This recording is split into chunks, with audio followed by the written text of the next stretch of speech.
კლავაც მოგესალმებით ჩერის სივრცის განახლებული დიზაინით განახლებული სტუდიიდან და დღევანდელი ჩემი სტუმარი არის ძალიან საინტერესო ადამიანი ნანა ბაკაშვილი. ნანა, ძალიან დიდი მადლობა მობრძანებისთვის. დღევანდელი საუბარი დარწმუნებულია, რომ ძალიან ბევრთან ახლოს მივა, იმიტომ რომ განსაკუთრებით 40 წლის მერე ყველას მწნევის აპარატია გამომული და ისე დარბიან და ისე დადიან აქეთ-იქი და მე მაგალითად მაქვს ის ამბიცია, რომ აი ეს რაღაცნაირად ჩვენი დედების თაობას განსაკუთრებით მართლა ყველა დადის წნევის აპარატი და მინდა რომ ჩვენ ვიყოთ რაღაცა გარდამტეხი აღარ განმეორდეს ესე და რა იქნება დავუშვათ აი მთელი ამ პოდკასტის განმავლობაში ჩვენ ვისაუბროთ იმაზე რომ რა შეგვიძლია გავაკეთოთ ჩვენ პრევენციისთვის რომ აი არ მივიდეთ იქამდე იმიტომ რომ 40 წლიდან რეალურად მე მაგალითად ეხა დავიწყე ცხოვრება და იმაზე რომ ვიფიქროთ ცალკე რომ მარეგულირებელი არ დამოვიწყეს რაღაცა მოკლედ არ მინდა ესე რომ იყოს რა და მინდა რაღაცნაირად გადაგახადო. მოგესალმებით, ძალიან დიდი მადლობა კიდევ ერთხელ მოწვევისთვის ამ საინტერესო სივრცეში. მოგეთ რაც შეეხება მაგას რომ 40 წლის ზევით უკვე საქართველოში, არა მარტო საქართველოში, ნუ ყველგან თითქმის უმეტესად დარბიან ასე თქვა წნევის აპარატებით. მანამდე ჩეკაპი, შემოწმება, ასეთ რაღაცეები ძირითადად იმ პერიოდისთვის არ ახასიათებდათ, ასე თქვა 80-90-იანების უფრო მანამდეც თაობას. ეხლა შედარებით გაუმჯობესდა ეს სიტუაცია. ახალგაზრდები, 35 წლის ვარ მე, მაგრამ ჩემზე პატარებს ვეძახი ბავშვებს. უკვე ახალგაზრდა ბავშვების თაობაში უკვე 19-20-25 წლის ბავშვები ჩვეულებრივად მოდიან შესამოწმებლად. უბრალოდ აი მოვლენ იტყვიან მაგალითად აი მინდა გამოვიკვირა. ბავშვი რატო უნდა მოვიდეს გულის შესამოწმებლად? აი ყოველდღე შემთხვევა მოსულა მამაკაცი მამრობითი სქესის, რომელსაც უბრალოდ უნდა მინდა დავიწყო ვარჯიშიო, ესეთ რაღაცა თქვა, მინდა მივიდეს სპორტ დარბაზში და მაინტერესებს უბრალოდ რამე არ შემიშალოს ხელო. ძალიან ესეთი მოწესრიგებული, განათლებული, ძალიან ესეთი კარგი პიროვნება იყო, რომელსაც უბრალოდ ჩაიტარა გამოკვლევა, რომ ასე ვთქვათ, მშვიდად ყოფილიყო, რომ ისე დაიწყებდა, რომ არანაირი პრობლემა არ ექნებოდა. მშვენიერი. პოდკასტის სპონსორია ჩერის Fit აპლიკაცია. ეს არის პირველი ქართული სრულყოფილი ფიტნეს აპლიკაცია, რომელიც აერთიანებს სავარჯიშო და სარეაბილიტაციო პროგრამებს, ასევე სხვადასხვა კვების მრავალფეროვან მენიუს, რაც იმას ნიშნავს, რომ თქვენ გყავთ პერსონალური მწვრთნელი და ნუტრიციის კოუჩი თქვენს მობილურში. გადასარევად მივედით ახლა ჩემს ზუსტად რაღაცა პირველ კითხვამდე. აი რა არის ის გართულებები, სადაც ჩვენ უნდა დავფიქრდეთ რეალურად ფიზიკურ აქტივობაზე. ანუ რა არის ის გულის პათოლოგიები, რაც არ გვაძლევს საშუალებას, რომ ჩვენ ფიზიკურად აქტიურები ვიყოთ.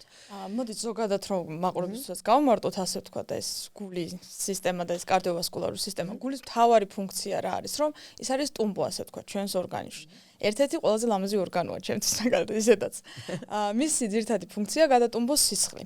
და ძალიან კარგად დაარეგულიროს ეს სისხლის მიმართულებები. ანუ მიიღოს მარტივ ენაზე რომ ვთქვათ, ჟანგბადით ღარიბი სისხლი, გაუშვას ის ფილტვის წრეში, მოხდეს იქ მისი ოქსიგენაცია, შემდეგ დაბრუნდეს ეს ჟანგბადი მდიდარი სისხლი და გაუშვას უკვე სისტემურ ცირკულაციაში.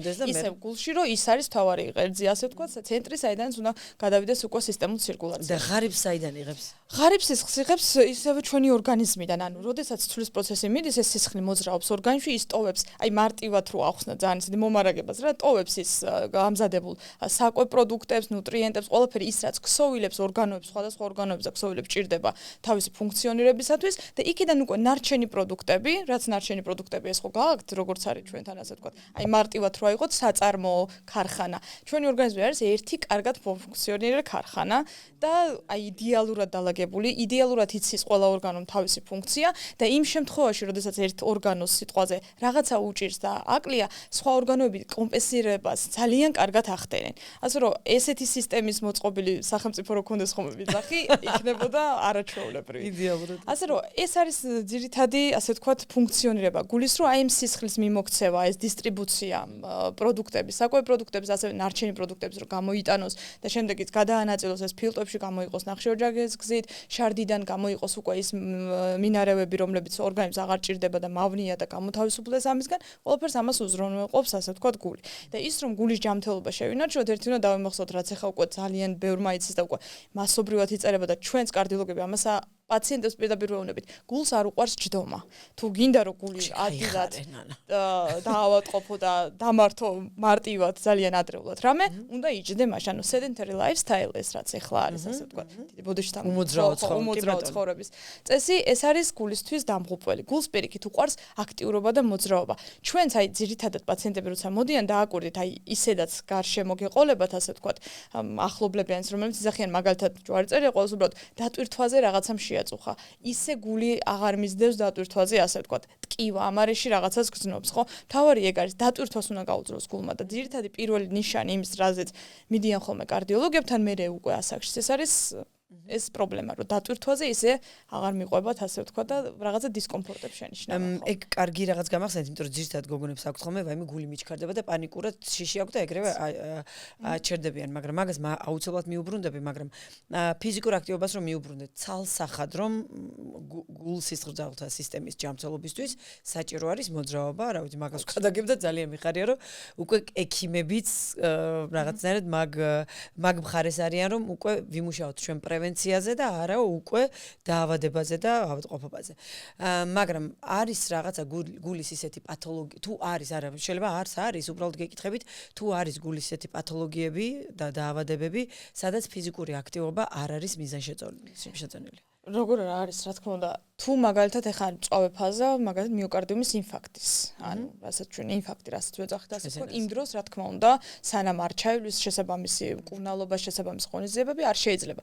იმის შემდეგ, როცა ყველაფერი დაალაგდება, პაციენტი მიხედილია, შესაბამისი ჩარევა მოხდება და ასე შემდეგ, პირველი რასაც ვურჩევთ, ეს არის ფიზიკური აქტივობა. რამდენი ხნის არეალში ხდება ეს ყველაფერი? გააჩნია მდგომარეობას პაციენტის, ერთი გააჩნია რა გართულებები მოსდევს და ასე შემდეგ. დაახლოებით ჩვენ აი ნამკურნალობი პაციენტს სადღაც ერთ თვეში ვიბარებთ უკვე კონტროლისთვის და იმ ერთი თვის მონაცემით თუ ყველაფერი ადგილზე რიგზე იყო შესაბამის გართულებებს არ აქვს ადგილი მაშინვე თავაზობთ ასე ვთქვათ დატვირთვას არა ძალიან მაღალი ინტენსივობის ჩვენ დაბალი და საშუალო ინტენსივობის ცხილები მაქვს ესეთ გაკეთებული სადაც არის ნებისმიერი აქტივობა რომელიც შეუძლია შეასრულოს დაბალიდან მაღალ აქტივობამდე იქიდან ვურჩევთ გარკვეული იმით მერე უკვე როდესაც მოძლიერდება ასე ვთქვათ მაგრამ არ არის საუბარი სიარულზე და ცურვაზე ხო ვარჯიშზეა საუბარი უბრალოდ დაბალი დატვირთვით სიარულზე და ცურვაზეც არის იმიტომ რომ ზოგს ახლა მოგიხსენებათ ზოგს არ უყვარს ეს სიტყვაზე დადგეს და რაღაცა ივარჯიშო არ უყვარს არა რა შეიძლება და რა არა მაგალითად არ უყვარს ეგ ცალკე თემა უნდა შევაყვაროთ სიარული არ შედის აი ეს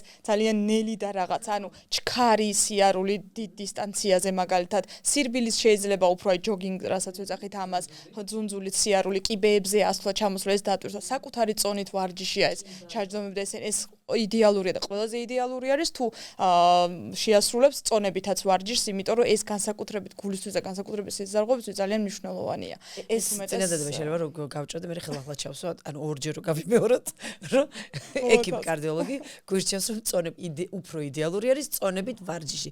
და ერთ თვეში ხალხო, ანუ რაღაცა გულის გართულების მერე მთელი ცხოვრება ზია რომ გული ტკივათ. ხო, ეხლა მე ვიგულისხმებ თუ იმ ყველაფერი ნამდვილად კარგად, იმიტომ რომ გულის ან ინფარქტს მაგალითად და სხვა გულის პათოლოგიებს, აი გულის უკმარისობა მაგალითად იქაც სხვადასხვა გრეიდები, ანუ ხარისხებია, ხო? უკმარისობა რას ნიშნავს, ნანა? გულის უკმარისობა ეს არის, აი მარტივად რო ახსნათ, სიტყვიდან გამომდინარე, უკმარისობა, ანუ გულს არა აქვს ფუნქციურად უნარი, რომ შეასრულოს თავისი სამუშაო ბოლომდე, კარგად. აქ ეს იქნება, ანუ მოამარაგოს სისხლით ორგანოები, ხო? რო ავიღოთ ეს არის, ასე ვთქვათ, აი მარტივად რო განსაზღვროთ გულის, ასე ვთქვათ, უკმარისობა, სისტოლური დისფუნქცია, რასაც ქვია, ის რომ შეკუმშვა რა აქვს, ნორმალურად გული უნდა იკუმშებოდეს კარგად, ამას ვსაზღვრავთ ჩვენ, აი ეხოსკოპიურად მაგალითად ვსაზღვრავთ მას ფრაქციით, ვსაზღვრავთ იქ მოცულობა სისხლის, რა მოცულობა მიიღო, რა მოცულობა გადასწორცნა და ასე შემდეგ და ამის მიხედვით ვადგენთ ეს გული ჯამთელად მუშაობს, ფუნქციონირებს თუ არა. შესაბამისად, როცა ეს ფრაქცია კლებულობს, ანუ მისი გულის უნარი რომ შეიკუმშოს კარგად და ეს ყველა მიღებული მთელი რაოდენობა სითხის გადასწორცნოს ნორმალურად დაქვეითებულია, მაშინ იწყება გულის უკმარისობა. ამას თავისი გრადაციებია, გრეიდები.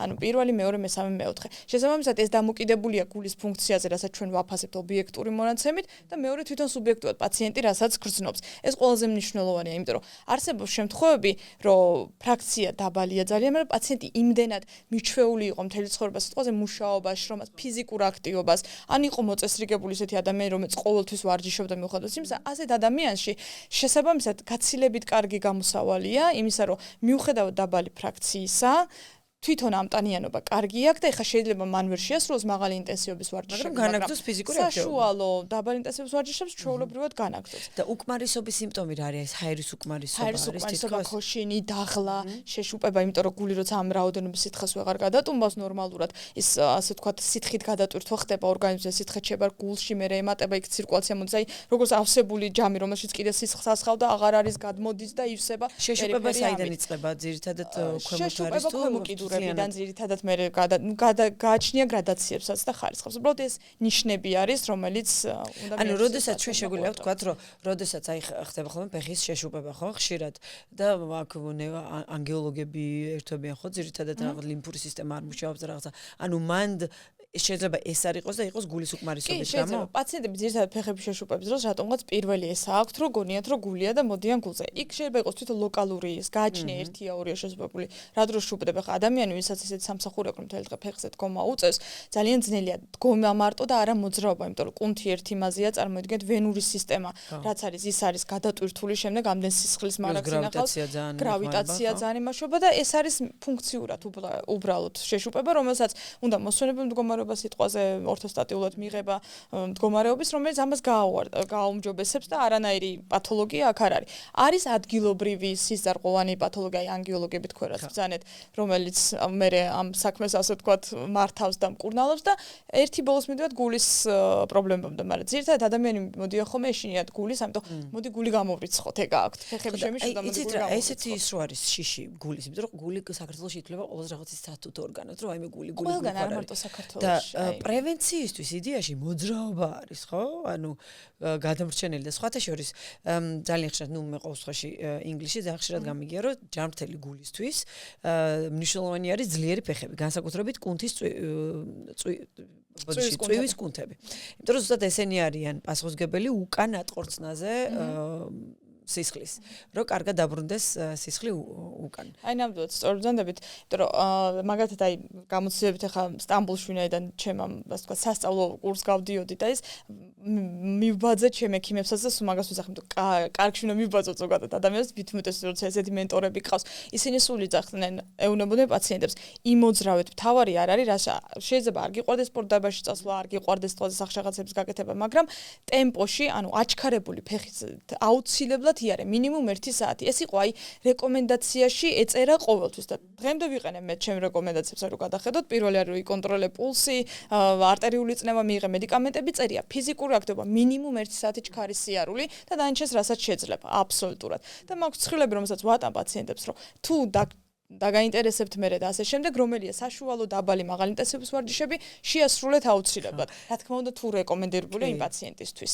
ხო, აი სიარულზე ხომ ცოტა ვარ, აი სკეპტიკურა და გეტყვი რატომ. ძირითადად ახლა გულსისხლძარღვთა დაავადების პაციენტები მაინც სტატისტიკურად რო ავიღოთ, უფრო მეტი ყავს 40 ზემოთ, 50 ზემოთ და ასე შემდეგ, ხო?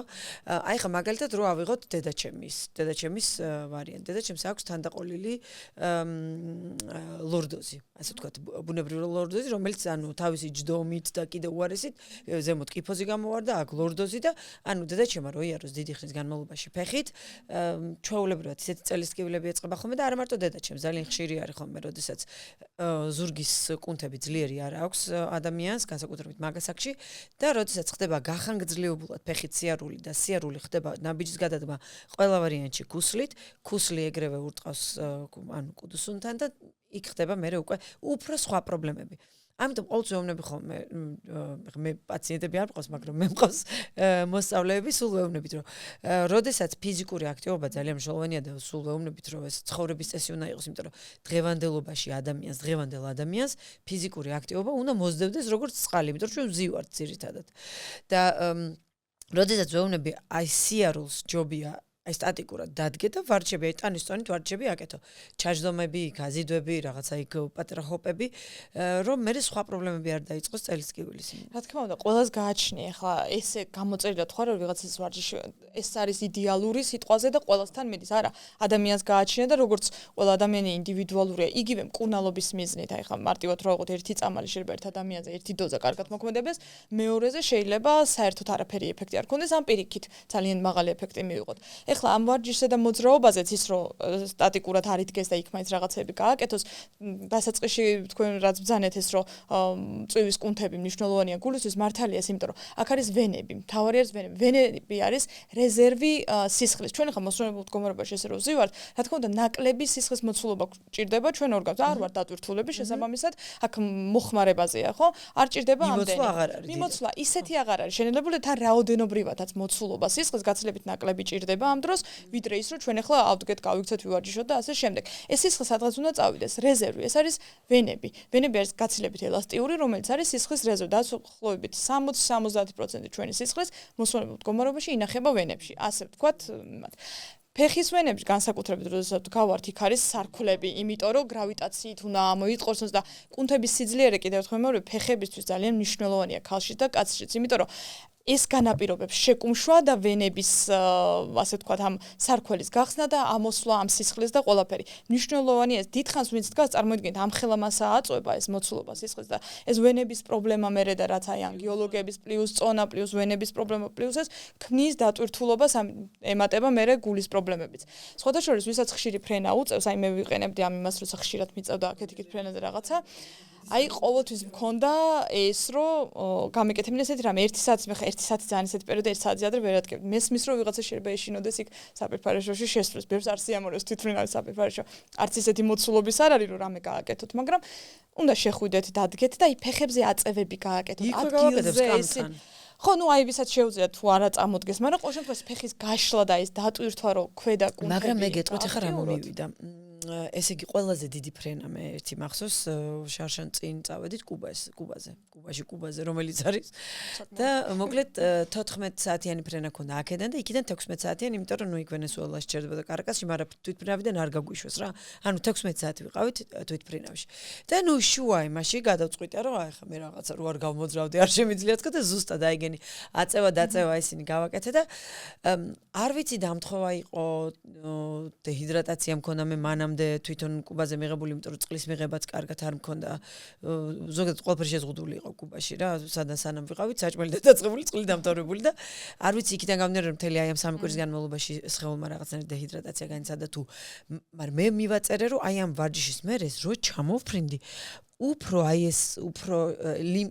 ოღონდ ისეთი შემიშუბდა, აი წყალი იყო მარტო, ლიმფური შეშუბებული. ეს დაჯდომელი აკეთეთ თქვენ და არ დამდგარხართ და არ გაგივლიათ, ხო? ანუ ესე ბევრი არ მივლია, მაგრამ აი იქვე სკამთან დავდექი და ხო, ნუ დამჯდარიც ვაკეთე ეს. ხო, ეს ახლა ფუნქციურია ეს სტაზი, რომელიც ახლა ამდენი. არ ვიცი მეთქი მამის ბრალი იყო თუ მანამდე, იმიტომ რომ აქედან მანამდე უბრალოდ ეს ცოტა მოგიდა, ეგ ხა არაფერს არ შეცვლა. აი 1 საათის შემდეგ ვისაც ფრენა დიდი ხა საათზე ნაკლები სად არის, შეიძლება აქვე მიმდებარე რეგიონებში ასე მხეთი აზერბაიჯანი. 1 საათის შემდეგ უბრალოდ ადექით და მარტივად თან იმ ქამდეთ მანძილია, საპირფარეშომდეც მანძილია, იქაც რაღაც მოძრაობები გააკეთოთ, დაბრუნდეთ ისე უკან. და მე როდესაც თვითმფრინავიდან ჩავმდივარ, თუ საშუალება არის იმის რომ კიბეები იყოს, ჩემ ოჯახის წევრებიც დამწნია ხოლმე, აუცილებლად კიბეებს არ ვიყენებ ესკალატორს, იმიტომ რომ ამდენი ხანი ვიჯექით რაღაცა და საჭირო არის რომ კი, მაგას მეც ეგრე ვაკეთებ ხოლმე. თუ ძალიან დიდი ბარგით არ ვართ და იმითი მეტლით ბავშვის, რაღაც შორს არ არის კიბეები რაღაც მოსაძებნი იყოს, ეგ ყველა ეს დააკარჩევა იყო. სანამ ვიდეოს ყურებას გააგრძელებ, ძალიან მინდა გთხოვო, გამოიწერო არხი, დაალაიქო ვიდეო და გაუზიარო მეგობარს. ამით ძალიან დაეხმარები ჩვენს არხს განვითარებაში. მაგრამ აი ის საკითხი მინდა ნანა რო შევაჯამო. ესე იგი ესე იგი თუ ფიზიკური აქტივობას უნდა გავუფრთხილდეთ იმ შემთხვევაში და აუცილებლად სპეციალისტის მიერ უნდა იყოს ასე ვთქვათ გაწერილი, თუ არის გულის უკმარისობა, ოღონდ გრადაციების მიხედვით, რომელ გრადაციაზე ვიქნებოდით უფრო ფრთხილად, რომ მესამე-მეოთხეზე. მესამე-მეოთხეზე ფიზიკურად ადამიანს ვერ შეძლებს ძალიან ისეთი დატვირთვას, მაგრამ მესამეზე უკვე კიდევ აი გულის მანქს რო ეძახიან, მაგ დროს დატვირთვა შეიძლება. მანქს გააჩნია სხვადასხვა არის, მანქის არის რაღაცა დეფექტი სხვადასხვა ადგილას, სადაც აი ზუსტად ეს სისხლის მიმოქცევა ირება. ამის გააჩნია ზუსტად მანქის ტიპს. ნებისმიერ ესეთი მანქი თუ ქირურგიულად ჩასარევია და მოსაშორებია, რა თქმა უნდა გაკეთდეს ეს და ქირურგიული ჩარევა უნდა მოხდეს. თუ არა და ისეთი დონის არის, რომელიც სიტყვაზე ექიმებმა გადაწყვეტეს, რომ დარჩეს ეს არაფერ ჰემოდინამიკურად მნიშვნელოვან ცვლილებას არ გამოიწვევს, იმ დროს ჰემოდინამიკურად არის ცვლილება ზუსტად, ანუ სისხლის მიმოქცევა გულში ჩვენ ხო ვთქვით, რომ მიიღოს ჟანგბადით ღარიბი, მერე გაუშვას ეს ფილტვებში დააბრუნოს, ფილტვები ნახო წარმოგიდგენიათ, ეს არ ხდება ერთ ღრუში, ეს გულს 4 ღრუ აქვს, რომელიც კარგად გამოყოფილი სეპტებით არის და თავისი სიზარღვები აქვს, სადაც იცის, საიდან რომელი სად უნდა გაუშვას და მიიღოს. და აი აქ როცა რაღაცა ხვრელი რჩება, რომ ეს სისხლი შეიძლება ერთმანეთს შეერიოს, აი არის პრობლემა შემდეგ. და ოღონდ მაგასაც გააჩნია ხარისხობრივად როგორია იქ შიგნით გრადიენტს და ასე შემდეგ. ყველა გაიდლაინში შემიძლია მოგაწოდოთ ის გაიდლაინები ეხლაც, აი ამერიკისაც და ევროპის გაიდლაინებშიც არის სპეციფიური თავი უკავია და ცალკე გაიდლაინია სპორტული და ფიზიკური აქტივობის. ამერიკას კიდე შექმნილი აქვს ფიზიკური ფიზიკური აქტივობა ამერიკელებისთვის პროტოკოლი და გაიდლაინი. სადაც ორივე თანხმდება, ორი ეს რეგიონი და ამბობს იმაზე ერთხელ დაგკიცებული, რომ მინიმუმ კვირაში საშუალო დაბალი ხარისხის ვარჯიში 150 წუთი, დაახლოებით რო ავიღოთ, რომ აი აღებულია მინიმუმ 5 დღე ვივარჯიშოთ, 30 წუთი დღეში. დაბალი საშუალო ხარისხის ვარჯიში. ხო, აი რა არის, არაფერი. რაც შეეხება მაღალ ინტენსივობას, აქ არის მოწოდებული მინიმუმ 75 წუთი, ეს ყველაზე მინიმუმი, რო ავიღოთ, ანუ სადღაც დღეში 15 წუთი დაკავებული. თუ ადამიანი აბსოლუტურად ჯამთელია და შეუძლია ყველანაირად შეასრულოს ყველანაირი მოძრაობა, იქ არ არის სხვა კიდე ხერხემლის რაიმე პათოლოგია ან რაღაცა ნერვული ასე შემდეგ, სხვა დაავადებებს არ ვეხები, უბრალოდ აბსოლუტურ ჯამთელი, პრაქტიკულად ჯამთელი ადამიანი, ეს უნდა გაზარდოს ორჯერ, ანუ 300 წუთი კვირაში და 150 წუთი მაღალი ინტენსივობა. ყველგან წერია. და განსაკუთრებით ხანდაზმულებში, აი რაც მომწონს ეს, რომ ასაკიანი ადამიანები, რაღაც ჩვენთან ეს სტერეოტიპია, ადრე ჩემი დაწყება ვარჯიშის. პირიქით, ახლა არის პირიქით. აი სხვა დროს ესპანეთში რომ ვიყავი ამ კარდიო-ონკოლოგის იმაზე თქვა, რომ ძალიან აი ხო ონკოლოგიური პაციენტები გაცილებით სათუთი მისადგომია და ემპათიაც გაცილებით მეტი არის. მით უმეტეს ახლა ესპანელები მოგეხსენებათ როგორი ხალხია. არ გამჭიროებია მათთან კომუნიკაცია ერთი ენის მხრივ და მეორე იმის მხრივ, რომ იციან და გაგებული აქვთ ის, რამდენად მაღალია ეს ფიზიკური აქტივობის მნიშვნელობა მათ ცხოვრებაში.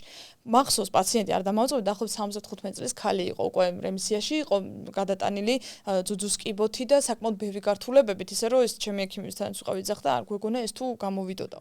ქალი იყო აი მოწესრიგებული, რას ვიძახე, აი რო შევხა არ ეტყობოდა ასაკი, საერთოდ. აი კუნთური მასა, თან ახლა ისეთ პერიოდში ვიყავთ ჩვენ, რომ ცოტა ისე ეცვათ მსუბუქად და კუნთური მასა ეს და გამოიყურებოდა კარგათაც და ისეთი აი ხალისიანი და რაღაც, უბრალოდ შევეკითხე, რა არის მეთქი თქვენი ეს კარგად ყოფნის, ხო, საიდუმლო თქო რაღაცა. ნეტა ეს ადრე მწოდნოდაო თქვენ ასაკში მწოდნოდა და უფრო ადრე დამეწყო, ბოლო 10-12 წელია ყოველ დღე ინტენსიურად ვარჯიშობთ მე და ჩემი მეუღლე. ნანა, მე ხო მადრიდში ვარ ახლა და მე ვარჯიშობ ხოლმე დღე საღამოს არ შემიძლია ვარჯიში და ჯიმზე რო გადავდივარ ხოლმე სადღაც ესე 12-დან მამდე რა 2-3 საათამდე არის ხოლმე ჩემი შუალედი და მაგ დროს ვინ ვარჯიშობს ახლა ან ვინც არ მუშაობს ვინც უკვე პენსიაზეა და ანუ ხო მოწლილი ხალხი მე მოწლილი ვარ მადრიდში ჯერჯერობით და ესე იგი მე ვარ ყველაზე ახალგაზრდა ადამიანი წარმოიდგინე 44 წლის ანუ იმდენად კულტურაში ზის ეს მატჩი რომ აი მართლა ხა გაანალიზებული აქვს ეს ფიზიკური აქტივობის მნიშვნელობა რომ აი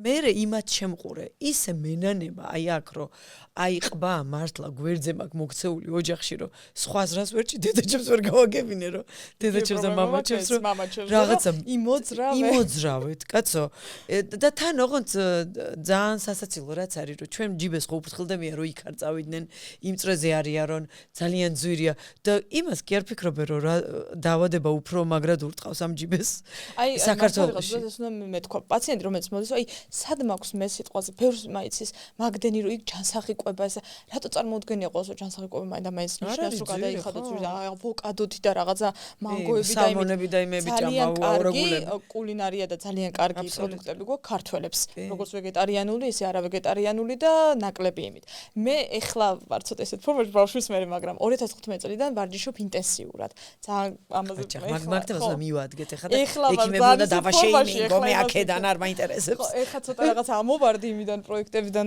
გამომდინარე და ბავშვი ახლა საპატიო მიზეზი არ არის მაგრამ ყოველ შემთხვევაში ამას მოხდა მნიშვნელობა გესმის და ყოველთვის მიუბრუნდები შენ ამას აი ორსულობის პერიოდშიც ვარჯიში და ეს ძალიან დამეხმარა შემდეგ უკვე რეაბილიტაცია და ამ ყველაფერში და ისე იყო რომ ამან იცის მიჯაჭვობა ძალიან და არ არის აი მაგას ვეუბნები რომ მე არ მიყვარს მე ჩემ თაზრებისობა არ შევწყობს არ ვაყენებ სპორტ დარბაზში სიარული შევა ჩემი ნაკლია მაგრამ არ მიყვარს ან მიყვარს სახში ჩემთვის ხო საღამოს საათებში მაქვს ყველაფერი ბილიკიც ანტელებიც წონებიც ყველაფერი რაღაცა ხო ჩემ სივრცეში მიყვარს ვარჯიში რომ ვიცი როგორ ოდის რა უნდა გავაკეთო ადამიანს ამას ვეუბნები არ არის ნუ გადაიხდი სიტყვაზე ძალიან ძვირს სპორტ დარბაზში სასიარულოდ ეს მარტივად სახში მოგვარებადია ნუ გადაიხდი ძვირს რაღაცა სპეციალურ კვებებში და სპეციალურ პროდუქტში ძალიან მარტივია უბრალოდ მოუკელი რაც თორე ცხიმიც უნდა მიიღო, ნახშირწყალიც უნდა მიიღო, არ ვემხრობი ეს რაღაცა კეტო დიეტები და იმის და უკანის დიეტები და ერთი ამოჩემებული პროდუქტის დიეტები და შიმშილობა რაღაცა უსაშველოდ და რომელიც გადასარევი, აი მან მივიდივართ ახლა ესე იგი ჩვენ შევთანხმდით რომ იმაზე მაინც ვარ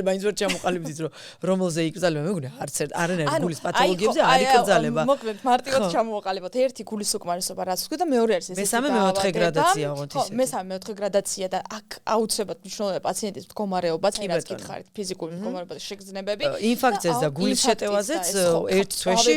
კი, მაგრამ ერთ თვეში მიდის და ვარჯიშობს. თუ ყველაფერი ნორმაში გართულებები არ არის, პირიქით ვაიძულებთ, რომ დაიწყოს მუშაობა. კიდევ ერთი მითხარი და გადავედით აორტის დისექცია რაც არის, ანუ აორტა ხო არის ეს თავარი სისხლძარღვი მეც გულიდან გამოდის, რომ სისტემურად, ანუ გული მანდ გადასწორცნის ამ ჟანგბადით მდიდარ სისხლს პერიფერიას, ასე ვთქვათ, მომარაგდეს.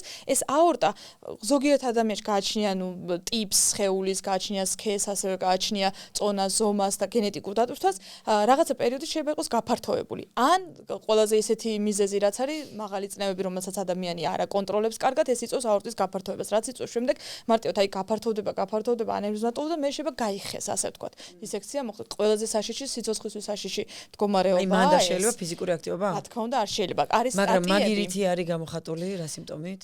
უცაბედი ძალიან ძლიერი ჩახების, ტკივილი და ასე შემდეგ, უცაბედი მდგომარეობაა ეს, თუმცა მანამდე ანუ ეს ადამიანმა არ იცის რა აქვს?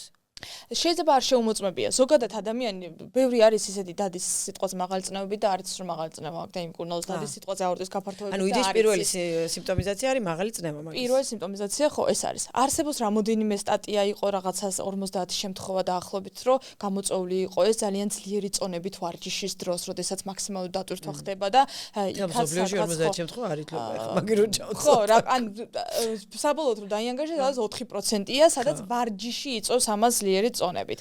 და სასაცილო ის იყო, რომ შემდეგ სტატიებში დადეს რომ რაღაცა 700 შემთხვევიდან აიღეს და იქნახეს რომ 30% ამ 700 შემთხვევის მოდის გოლფის მოთამაშეებისა და გოლფი ითვლება ყველაზე დაბალ ინტენსივობის იმად, უბრალოდ იქ სასაცილო იმით იყო რომ გოლფს თამაშობს ძირითადად პენსიონერი ასაკის ადამიანი, რომელსაც უკვე ჰიპერტენზია აქვს, ეს თანდაყოლილი მდგომარეობები აქვს და იქ უკვე ჩამოყალიბდა. უბრალოდ გოლფის მოთამაშეა და მიეწერა, ასე ვთქვათ, რა თორე არ არის. აი ეს წვავე მდგომარეობების დროს. კი ბატონო, გადავიდეთ მაშინ ჩვენ შემდეგ საკითხზე. მაინტერესებს წონა როგორ მოქმედებს გულსესხლართა დაავადებაზე. რა თქმა უნდა, ვიცით რომ ეს პირველი, რასაც ექიმი რეკომენდაციას გასცემს, წონა უნდა დაიკლოს თუ კი აქვს მაღალწნევიანობა, მაგრამ აი რომ ჩაუშალოთ რატომ არის ჭარბწონიანობა საშიში გულის სწორად ფუნქციონირებისთვის. ხო, რაც უნდა გამოვიკვლიოთ, რითია წონა გამოწვეული. ზოგიერთ შემთხვევაში ადამიანი იცავს ყველაფერს, მაგრამ მაინც რაღაცა ეს წონის ფაქტორი აქვს, უბრალოდ ენდოკრინული პრობლემაც უნდა გამოვრიცხოთ, რაიმე დარღვევა ხო არ არის, გენეტიკური რაღაცას პათოლოგია, ეს ყველაფერი უნდა გამოირიცხოს. თუ შემდეგ მივედით იმაზე, რომ ჭარბი კალორიების მიღებით და უმოძრაობით გამოწვეულია, რა თქმა უნდა, პირველი ყველგან კარდიოლოგიაში ეს იქნება წნევის, წონის მართვა, გულსიზრახთა პრობლემების მართვა, პირველი რაც წერია, გაიდლაინიც რომ გაშალოთ, არის ეს ცხოვრების სტილის მოდიფიკაცია. მაგრამ ჭარბი წონა მოქმედებს გულის. აუცილებლად მოქმედებს, იმიტომ რომ წნევები თუნდაც მანდედან მოდის, ვინაიდან ეს ცხიმოვანი ქსოვილი ყველაზე კარგად მომარაგებული ქსოვილია სისხლძარღვებით და იქ ჰორმონალურადაც აქტიურია. ამიტომ მას ძალიან ადვილად შეუძლია გავლენა სისხლძარღვებზე და გულზე. იგივე ქოლესტერინის დარღვევები, იგივე დიაბეტი, პრედიაბეტი, შემდეგ უკვე დიაბეტი გამოიწვიოს. ისედაც ამხელა წონა მასა, რომელიც ადგება გულს, წარმოგიდგენთ, რამდენი უნდა იმუშაოს, რომ გადაადგილებას ბოდიში შეგაწყვეტინებ, ანუ რომ მეუნებინან, რომ ცხიმოვანი ქსოვილი მომარაგებულია სისხლძარღვებით. ანუ ეს რა კავშირშია გულის პრობლემასთან? თუ მთელი სისხლი მე აქ მიეწოდება და მე უსისხლოდ რჩები თუ მეწოდება და მეერთედი ანუ სპაზმს როცა იწოს, მანდაც ხდება სპაზმი, ხო? ანუ პერიფერიული სპაზმები ძალიან სპაზმი რა შემთხვევაში არის? შევიწროებები, ასე ვთქვათ, სისხლის შევიწროებები. ხო, შევიწროებები, ეს ნებისმიერ რამემ შეიძლება გამოიწვიოს. ერთი ეს და პლუს ამისა, რომ ცხიმოვანი ქსოვილი კარგად არის მომარაგებული სისხლით და ჰორმონულად აქტიურია. წარმოიდგინეთ ისეთ რაღაცებს გამოიმუშავებს, რომელიც გულზეც მოქმედებს, დატვირთვას ზრდის, წნევას ზრდის, მაგალითად აი რაც გამოიმუშავებს, რაც გულზე მოქმედებს. თავის აქტიურ ჰორმონებს, ნებისმიერ ცხიმოვანს. ასევე ის რომ ეს ქოლესტერინის ცვლა და დარღვევების პროცესები მიდის. აი ეს ყველაფერი დამაკავშირებულია იმასთან, რომ ნელ-ნელა გულის მომარაგებელ სისხლძარღვებს, რომელსაც კორონარული სისხლძარღვები ქვია, ამაში ხდება შემდეგ, ასე ვთქვათ, ცხიმოვანი ჩალაგება, შევიწროება და ასე შემდეგ. ერთი ეს, რასაც შიგნით იწვევს ამას ჰორმონალურად და მეტაბოლურად და მეორე ზედმეტი დატვირთვა გულზე, ანუ წონა. წარმოიდგინეთ მასიურად აიღოთ რაღაცა 20-25 კილო ჭარბი წონა წყლის ბოთლი და იაროთ გამუდმებით აი ამით. ხო როგორი დამღლებდეს, ანუ უფრო მეტი მუშაობა. ამიტომ პირდაპირი შეტევაა ეს ასე ვთქვათ. და ჩვენ როდესაც პაციენტები მოდიან ჭარბი წონით და განსაკუთრებით აი წნევები გვაქვს და გამოვიცხავთ მეორად მიზეზს, არსებობს წნევის პირველადი, ანუ ესენციური ჰიპერტენზია, რომელიც არაფრისგან არ არის, შეიძლება იყოს გენეტიკა, ცხოვრების სტილი და ასე შემდეგ. სტრესი და მეორე მიზეზი რაც არის, ეს უკვე ორგანული, იქ ახლა ამ შემთხვევაში მკურნალობთ იმ ორგანოს, ვცდილობთ ჩავერიოთ, ის მოიხსნება წნევაც, მაგრამ პირველად ის დროს, პირველი 3 თვე ურჩევთ პაციენტს ცხოვრების სტილის მოდიფიკაციას. არ ასე ვთქვათ, ვაჯახებთ ეგრევე წამალს. თუ ძალიან მაღალი წნევებია, იმაზე სტამბულზე და ესპანეთზე მელაპარაკები. უნდა ხდებოდეს. უნდა ხდებოდეს განსაკუთრებით ახალგაზრდა პირებში. აგრევე წამლით არ უნდა დავიწყოთ, როცა ვხედავთ, რომ ეხლა თუ პაციენტს მანდაც განსხვავება წნევის ციფრები არ გვაძლევს იმის საშუალებას რაღაცა კრიზისულში გადადის 180-100-ს მეტი, იქ რა თქმა უნდა წამალი უნდა მივაშველოთ, მაგრამ ეს იმას არ ნიშნავს, რომ ადამიანი მარტო წამალზე უნდა იყოს. ზოგს გონია წამალს მივიღებ და всё, ამით ყველაფერი მოგვარდება. არა, ვიწყებთ ამით. პირველი 3 თვე და საკმაოდ კარგი შედეგებია. წონის კლება დაახლოებით 5-10%-ით ამცირებს წნევის ციფრებს და გულზე დატვირთულობას და ასევე გულის უკმარისობიან პაციენტებში. წნევის კონტროლი ძალიან კარგად მოქმედებს გულის ფუნქციაზე. შემდეგ კი და ფიზიკური ძალიან კარგი ძალიან კარგი რაღაცა ვახსენეთ ახლა ზუსტად ახალგაზრდა პირებში ძალიან ხშირია ჩემს გარშემო მე ყოველთვის ძალიან ბევრი ბიჭს ვიცნობ რომლებიც უკვე 36 წლიდან აქვთ ეს წნევიანობა გამოწვეული ძირითადად ალკოჰოლით, იქ უძილო ღამეებით და აი ესე ზუსტად სიგარეტიც და ამ შემდეგ. მოდი მივადგეთ ნელ-ნელა ალკოჰოლსაც და სიგარეტსაც, მე გადავწყვეტ სიგარეტი, მე მგონი ცალკე უშუალებელი თემაა, რომელიც აი ეს αλკოჰოლზე მინდა ესე იგი, აი ძალიან გაყოფილი არის მანდ აზრი რა, წეღანაც სანამ დავიწყებდი ჩვენ ეპიზოდს. საზღვარგარეთ უკვე იძახიან, რომ არანაირი წვეთი, ყველანაირი წვეთი ალკოჰოლი მოკლედ მავნებელი არის გულის სწორად ფუნქციონირებისთვის. აქ ვიცი გამიგია, რომ ერთი ჭიქა შავი ღვინო რაღაცა იმეებს შვება, რა ქვია, საოცრებებს შვება. შენ როგორ ფიქრობ ამ ყველაფერს და რა აზრის? მე ერთია, ეხლა ჩემი დამოკიდებულება ალკოჰოლის მიმართ და მეორე არის, ანუ რაც გვიჩვენებს პრაქტიკა და სამეცნიერო, რასაც ჩვენ ხმარობთ, ანუ გაიდლაინების, რა თქმა უნდა, ეს ყველაფერი მოვარგოთ, ჩვენს პრაქტიკას არ არის, რომ ის არის და იმით განისაზღვრება და ყველას ერგება ეს. იქაც კი წერია, რომ გარკვეული რაოდენობით ალკოჰოლური, ასე ვთქვათ, სითხე შეიძლება იქნას მიღებული პაციენტების მხრიდან. კარდიოლოგიაში, ასე ვთქვათ, ოღონდ უნდა იყოს ქალისთვის სხვა არის, შედარებით ნაკლები დოზა არის, კაცისთვის სხვა არის. რაზეა დამოკიდებული ჰორმონალურ სისტემაზე. ჰორმონალურ სისტემაზე და ქალებში ვიცით რომ აი ეს ჰორმონი რომელიც გადაამუშავებს ალკოჰოლის მონელებისთვის არის მთავარი ეს ალკოჰოლ დეჰიდროგენაზა რაც ვქვით ქალებში შესაბამისად ამას როგორ ამოსხომ ვიცი არის თქვა ალკოჰოლ დეჰიდროგენაზა ანუ ალკოჰოლ დეჰიდროგენაზა მარტივად ვთქვათ შლის ალკოჰოლს ჩვენ ორგანიზმში ეს არის ფერმენტი რომელიც აი გვანელებინებს ასე ვთქვათ ალკოჰოლს რასაც მივიღებთ ევოლუციურად ქალებში ნაკლებია ეს კაცებში გაცილებით უფრო მეტად არის. განსხვავდება კიდე რეგიონების მხრივ, აზიელებს გაცილებით ნაკლები აქვს, ევროპელებს უფრო მეტი, ეს მონაცემები არის მოცემული. შესაბამისად ამაზე გარკვეული რაოდენობა დაშვებული არის. ასე ვთქვათ, ჩვენ ხა ღვინის ქვეყანა ვართ მით უმეტეს და ხა ჩვენ ხო, ხა კაცო, თვეში ერთხელ სადღაცა წახვალ იქ შავ ღვინოში ძალიან კარგი ბევრი ისეთი ფერმენტული აქტივობა, ამაზე უამრავი სტატიები იწერება. აი ეგ მაინტერესებდა, სასარგებლოა მართლა ერთი ჭიქა შავი ღვინო ყოველდღე. ანუ აი მონელებისთვისაც მაგალითად აი რატო არის რომ შეუსაბამებენ საკოს მაგათად ხორციანთან უფრო ხმარობენ, ეხა შავი თქვა წითელი ღვინო რაც მიჩნეულია, თევზეულთან, ბოსტნეულთან უფრო თეთრი ღვინო, იმიტომ ფერმენტული აქტივობითაც. ეს ზომიერი რაოდენობით მიღებისთვის არის გადასარევი. ევროპაში ფრანგებს, აბა უთხარით არ მიიღოთ სადილზე, ყველას აქვს შემოდგმული ეს ჭიქა ღვინო და ფრანგების დიეტა საკმაოდ კარგი მათ ითვლება. ასევე ბერძნული გაიდლაინშია შეტანილი რომ პაციენტს ურჩიეთ ეს Mediterranean diet არის იდეალური. მაგრამ Mediterranean-ში ერთი ჭიქა ღვინო არსად არ დგას? ისინი მარი არის, ვაშლის მარი არის. განსაკუთრებით შავი ღვინო არის, მე რაც მაქვს ის პროტოკოლური ისინი იმაში წერია, რომ აი ეს წითელი ბოდიშით, წითელი ღვინო ერთი ჭიქა არის ძალიან კარგი. ეს მიღებული, მაგრამ სიგარეტზე არც ერთი ის არის. ეხლა ანუ ნანა ექიმი ერთი ჭიქა ღვინო დალიეთებს. მე ვაძლევ ეს. ანუ ეხლა მდგომარეობასაც გააჩნია პაციენტის, ეხლა როცა ვიცით და გააჩნია კიდე ფსიქოტიპს. ეხლა მოგეხსენებათ ეს შევა არ უნდა ვთქვა, მაგრამ ქართველებს უყვართ ერთი მირჩიაო და ზომას აღარ უყურებენ მე ზოგჯერ რა ზომის ჭიქით სვავენ ასე ვთქვათ ამას და რამას მოიხმარენ, მაგრამ ცოტა რაოდენობით იმას ვიძახე ეს მედიცინა ჩვენი ორგანიზმი და ყველაფერი ისია მოწყობილი ზომიერება ყველაფერში, ანუ ოქროს შუალედი უნდა დავწოთ. ისიც კარგია, ისიც კარგია, ისიც კარგია. ხა 80% რომ ზომიერად ახარ 20% რაღაც გადაცდენებს პატიობს ორგანიზმიც და ყველაფერიც და უკვე მანდ უკვე ასაკსაც გააჩნია, იცი? სადღაც ასაკის მერე უკვე 20%-საც აღარ პატიობს და ეგრევე გიკაკუნებს ხოლმე. მოწესრიგ რუტინაში ჩამჯდარი როა რომ მე ვარა ესე სიტყვაზე ერთი თვის განმავლობაში და აი მეორე თვეს ერთი დღე რაღაცა ხელი წამეცდა სიტყვაზე ცოტა მეტ ალკოჰოლზე და რაღაცაზე ეს რა თქმა უნდა არ არის ხა პრობლემა არ არის არანაირი პრობლემა მოდი მაშინ მივადგეთ სიგარეტს რამდენად მამნე არის უკვე ვიცით რომ მამნეა კი ბატონო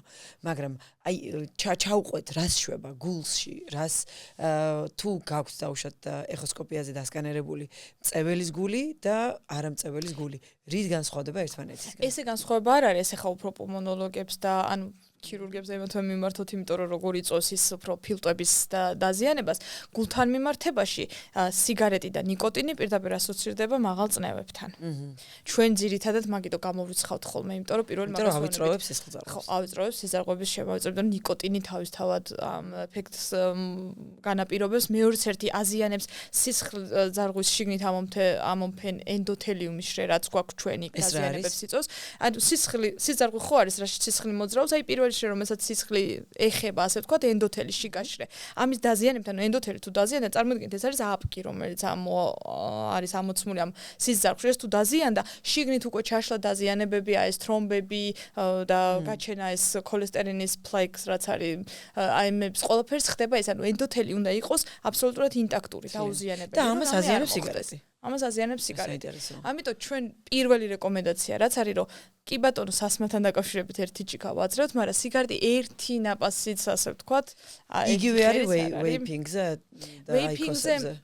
სხვადასხვა რაც მე სტატიები მინახია აიკოსი თუ ელექტროსიგარეტი აიკოსი ელექტრო და ის სითხით რო იყო კიდევ დასახელება ნამდვილად არ ვიცი მაგის ზუსტი სტატიებით რაც გამოვლინდა ეს გაცილებით კიდევ უარესია ჯანმრთელობისთვის ვიდრე ჩვეულებრივი სიგარეტი ეხა იქ კიდე იყო სტატია იმაზე რომ ეს თამბაქოები კუბური სიგარები რაც ეს დამუშავებული და ის არის იმაზე კიდე რაღაცა ბენეფიტები ეწერა რომ იმას ეხლა ყოველდღიური მოხმარება არ უნდა რა თქმა უნდა მაგრამ სარეკრეაციო თათაში ერთხელ სიტყვაზე რაღაცა არა აქვს ისეთი ცუდი გავლენა, რამდენიც აი ამ იმიტომ რომ კუბური სიგარა სრულად ფოთ, იმიტომ რომ მე ჩემი მეუღლე არის კუბელი და მაგედან ვიცი. ხო, თქვენ გეცოდინებათ. ანუ კუბური სიგარა სრულად ფოთლები და სრულად ემითი არის აწყობილია ბუნებრივი თამბაქოს ფოთლები და სიგარეს დამატებული აქვს ხუთავი აირი. ხო, ეს რაღაცა მინარევები და ეს და მინარევები. პლუს ახლა ვიღაცა შემოგვედავება რომ მაშინ იმას როლაპს გავაკეთებო, ემით ენით რო შვებიან ხოლმე. ხო, ძველი იმიტა იმას. მაგრამ თან ქარხნულად დამუშავებული ფოთლები იქ კიდე რა თქმა უნდა სხვა მინარევები აქვს, იმიტომ რომ ეხლა კუბურ სიგარას მაგალითად თავისი ტემპერატურა ჭირდება რომ არ გაფურჩეს, იმიტომ რომ სულ ტრადიციაა რომ სრულიად ფოთოლი არის ყველანაირი მინარევების და დამატებებითი კონსერვანტების გარეშე რომ დავუშვათ თაროზე გადარჩეს. ანუ ეგ ვერ იზავან სპეციალური შენახვა და აი ეს ვეიპინგი პაკეტში ძლევენ ეს ფოთლები არ ლპება, იმიტომ რომ ზუსტად დანამატები აქვს და მინარევები აქვს. თარგმნით ხა ერთ კუბურ სიგარას ერთ მოწევაზე ვერ შეუძლებელია ხო რომ იმას. არა, არის ძალიან ბევრი სახეობა, როგორც ჩვენთან ღვინის ცხრა სახეობა არის, იქაც თურმე სიგარების, რა ვიცი, ერთი 100-ზე მეტი 200-მდე სახეობა აქვს და ზოგი არის მოკლე წვრილი სკელი და ზოგი უბრალოდ ეს ყველაფერი აი რაც წაკითხული მაგას თქვა ძველად იყო იმიტომ რომ ბუნება მოგვცა ეს თამბაქოს ფოთოლიც იგივე კოფეინიც ეს ყავა ეხა ყავის მცენარეს ასე შემდეგ ბატონიზირებელი ბუნებრივი ბატონიზირებელი ხა ადამიანებს ყოველთვის გჭირდება და ესეთი რაღაცა ყონც იმის გამოყენებაც ისეთი იყო გამოიყენებდნენ ადამიანები საჭიროების დროს სარიტუალო და რაღაცა ისეთი არ იყო ესეთი ფართო მოხმარების მასიური და არ მჭირდება მაგრამ მოდი იგივეა აბსოლუტურად სიტყვაზე ყავა ჩაის მოხმარებაზეც ხო რაღაცა რაოდენობა რომელიც არ უნდა იქნას გადაჭარბებული კოფეინის მოხმარებაც შემდეგ ყავიდან იქნება კოფეინზე საინტერესო იყო მაგრამ სიგარეტი ამოწურეთ რა შეიძლება სიგარეტი ფაქტიურად აი რაც თქვით ახლა კარდიოვასკულარ რაც გვაინტერესებს ეს იყო რომ სისხლძარღვის შიგაშრის დაზიანება ენდოთელის დაზიანება რაც მე ამ პროცესებს იწვევს და განსაკუთრებით გულის მკვებავის სისხლძარღვების რასაც ასე უფრთხილდებით საიდანაც მე ველოდებით რომ არ განვითარდეს ისემიური პროცესები ანუ არ მოაკლდეს ისემიური პროცესი რა არის მოდი ბანავხსნათ ხო აი ისემიური პროცესი არის ინფარქტამდე პროცესი ასე ვთქვათ აი წარმოიდგინეთ რომ არ მიაწოდოთ საკვები ხო სიკოს შენელებული ეს გამოწვეული ან შევიწროებით ამ იმით რომ არ იღებს ნორმალურად საკვებს ადამიანი ნორმალ ნუტრიენტებს ხო ეს შევიწროება დავიწროება ნელ-ნელა იწვევს იმას რომ აკლდება მომარაგება გულის ანუ გულში რა ვიწროვდება სისხლძარღვი თუ გულს ხო აქვს თავისი მომარაგებელი სიძარღვე ეს კორონალური არტერი გულსაც ხო ჭირდება მომარაგებელი ის ქსოვილია და ავტომატურად ისისუნა კუნთია და ისისუნა მომარაგდეს ამიტომ ეს კორონალური სიძარღვების ჯანმრთელობა უნდა შევინარჩუნოთ რომ გულმა ფუნქციონირება კარგი შეინარჩუნოს თავისთავად ამიტომ ის თუ დავიწროვდა ნორმალურად გულს ვერ მიაწოდა ის ნუტრიენტები ანუ ქედან ვერ მიეცა ნუტრიენტები შესაბამისად გულიც დაუძლურდება ისემია ეს არის მდგომარეობა ასე ვთქვათ ინფარქტამდე რომ მომარაგება და ეს კვების თის არის დაკლებული და უკვე ინფარქტი ვითარდება როცა უკვე სრული ნეკროზი ანუ ყდომა ხდება უკვე გულის კუნთის კი ბატონო ძალიან საინტერესო არის ძალიან ანუ ფაქტი რომ შეჯამებასავით რომ გავაკეთოთ ეს მომარაგებელი სისხლძარღვები თვითონ ორგანიზმის სისხლის მომარაგებებას კი არა ანუ კი არა აქვს ფუნქცია არამედ თვითონ გული როგორც ორგანო რომ შეინარჩუნონ და მოამარაგონ საკვები ნივთიერებები ზუსტად აი ამ ეს ფუნქცია აქვს და აი მან ხდება გული ამარაგებს წარმოგიდგენთ თავის თავს ავტომატურად იმიტომ რომ ის არის ძირითადი ასე ვთქვათ წყარო რა ეს ოქსიგენირებული სისხლი გადაუშვას პერიფერიაზე ერთი რომ ორგანოები მომარაგდება და აორტიდან გამოდის ეს კორონალური არტერიებიც რომელიც ავტომატურად გული თავის თავსაც ამით ამარაგებს ამიტომ მნიშვნელოვანია დავიცვათ გულის კვებავი სიძარღვები მისი ფუნქციონირებასაც თვითონ გულის ასე ვთქვათ მუშაობაც და გულს არ უყარს ჯდომა კიდევ ერთხელ ვიმეორებ აქტიურობა და ცხოვრების წესი აქტიურობა და საინტერესო არის კოფეინი თუ მოქმედებს გულის ჯანმრთელობაზე რა თქმა უნდა მოქმედებს თუმცა იქაც არის დოზები არ უნდა გადავაჭარბოთ დღეში 400 გრამზე მეტი ავიღოთ არ უნდა მივიღოთ რა 200-400 გრამი ეს არის მაგსიმუმი მოქმედებს ეს მოქმედებს რა თქმა უნდა ის იწვევს აჩქარებებს არითმიები ძირთადად ეხა მაგ შემთხვევაში არითმიების გვერდშინია იმიტომ რომ გულს გარდაეცემა შეკუმშვითი ფუნქცია აქვს ხო ეს კუმშვიდობა რითი ხდება შიგნით გადის მარტივად ვთქვათ დენები ელექტრული აქტივობა გულს თავისი პეისმეიკერი ყავს ანუ წყარო საიდანაც ეს გამომუშავდება ელექტროენერგია ეხა ცოტა ნელა მოიცა უნდა მოყვე მოიცა როგორ აი ძალიან დიდი თემაა ხო არ და ძალიან საინტერესოა პროს აი რამ ხალხო ანუ ერთი დიდი ქარხანა მარტო გული ყოფილა და წარმოიდგინე პატარა ეს არის რამდენიმე დატვირთული ესე იგი მოიცადე როგორ აი მარტივად რომ ახსნათ გული არის ხო ეს გული შედგება 4 ნაწილისგან რაც ვთქვით ორი წინა გული ორი პარკუჭი წინა გულები იღებენ აი ამ სიცხს პერიფერიიდან და მერე ფილტვებიდან პარკუჭები არის მთავარი რომ გადაესტყორცნონ ერთმა ფილტვებისკენ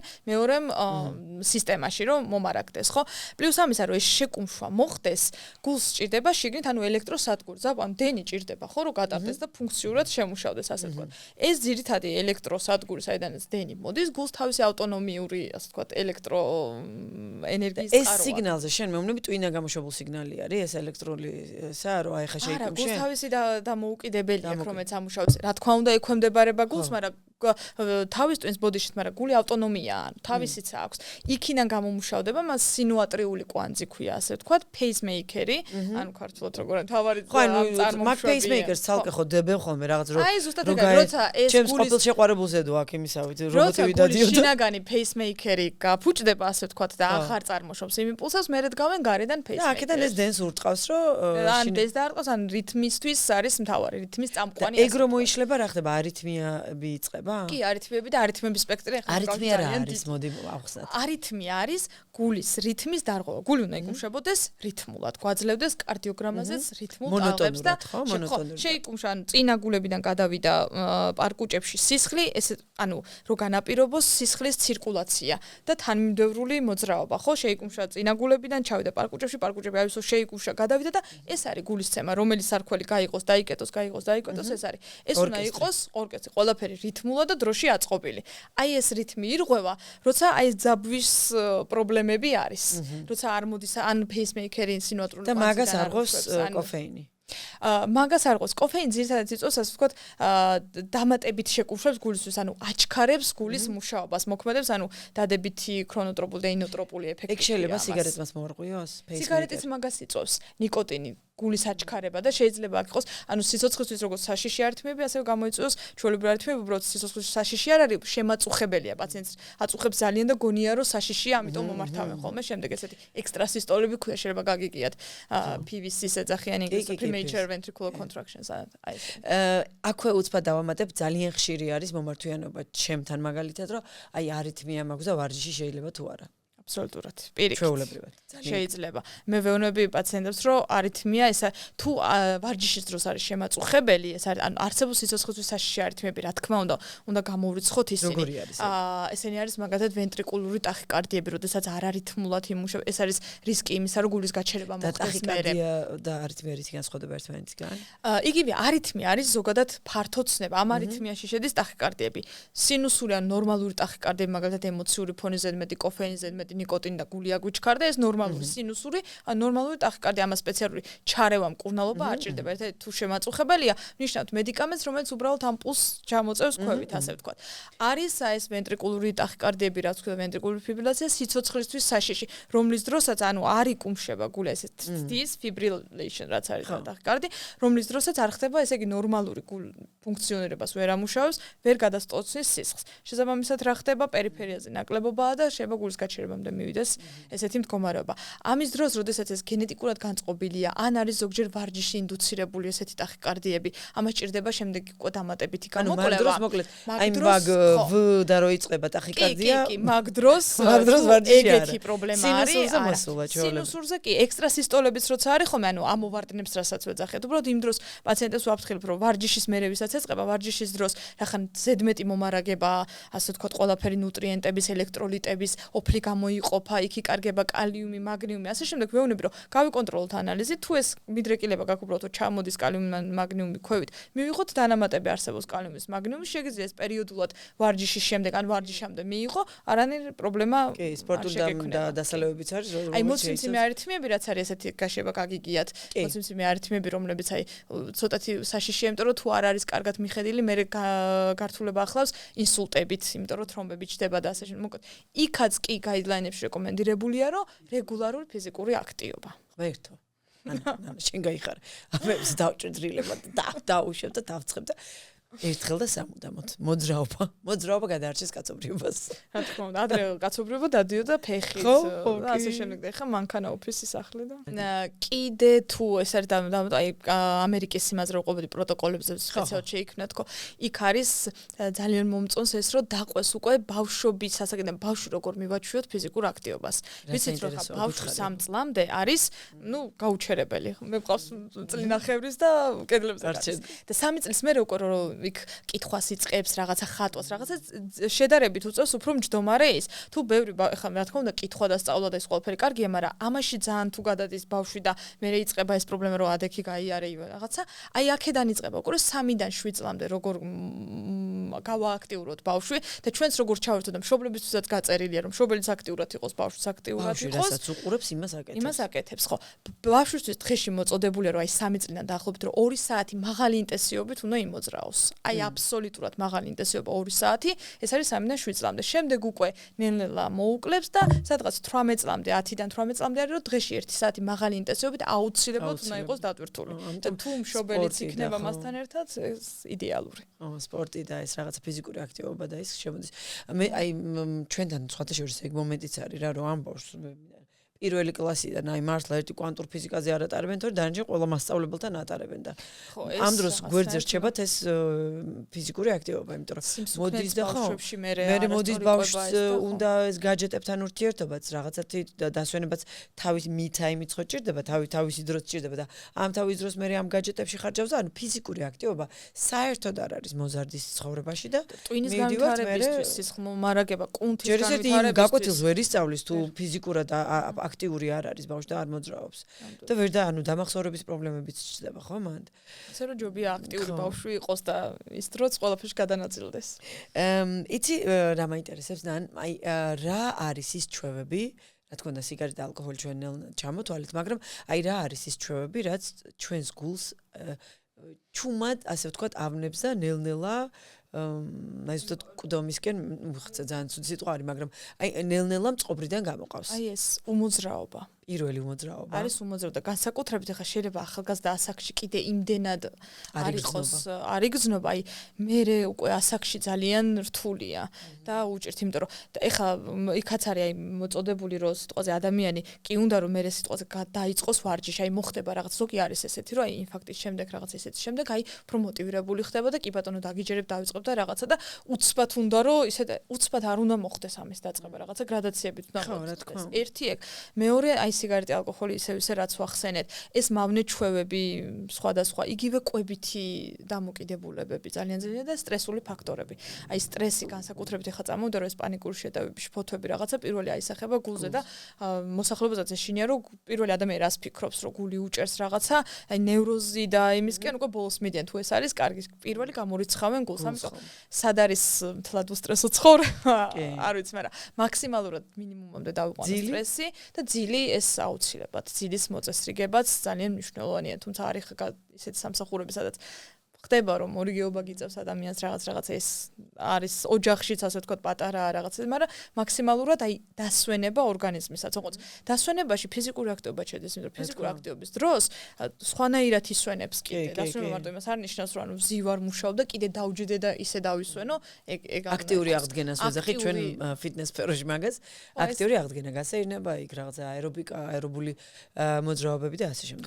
სრულად დასვენება მაინც არ გამოდის ხაულის, იმიტომ რომ სხეული უნდა იყოს ცოცხალი და ცოცხალი არის მაშინ ზუსტად როცა თავად თქვი რომ როცა ვზივართ იმდენი რაოდენობის სისხლი არ მიმოიცვლება ჩვენში და როცა ფიზიკურად აქტიურები ვართ ხო აი რაღაცა გრძნობრო ცოცხალი ხარ იმიტომ რომ ზუსტად აი სისხლის აჩქარება ხდება და ძალიან ბევრი პირველი ეს არის რომ აი რას თქვენ აღნიშნეთ რა იწვევს ამას ეს არის უმოძრაო ცხოვრება ეს არის პირველი მე მოყვება ამას დაანჩი იმიტომ რომ აქედან მოდის სხვა დანარჩენი ხდა ასე რომ კვებაზე რო გადავიდეთ აი რა არის ის საკვები დავუშვათ რაც აი გულისთვის არის ძალიან კარგი და ასევე გულისთვის არის ძალიან ცუდი ყველაფერი ზომიერად, ეხლა ნუტრიციოლოგებს თავისი ის აქვთ კიდე, მაგრამ ეხლა ჩემი პრაქტიკიდან გამომდინარე, მე რასაც ზოგადად ურჩევ ხოლმე და ვკითხულობ და ასე შემდეგ, რასაც იგივე თურქეთში, სტამბოლში, იგივე ესპანეთში ამ მეთოდებს მიმართებენ ზომიერად ყველაფერი. ნუ რა თქმა უნდა, ბოსტნეული მეტი რაოდენობით, ხილი არც ისე დიდი რაოდენობით არა, იმიტომ რომ იქაც თავის შაქრებია და ესეც უნდა დავიცვათ, იმიტომ რომ ზოგ აი იცის რომ აი ხილს ჭამბერს და ეს ძალიან კარგი. ბევრი გადაუმუშავებელი ის არის.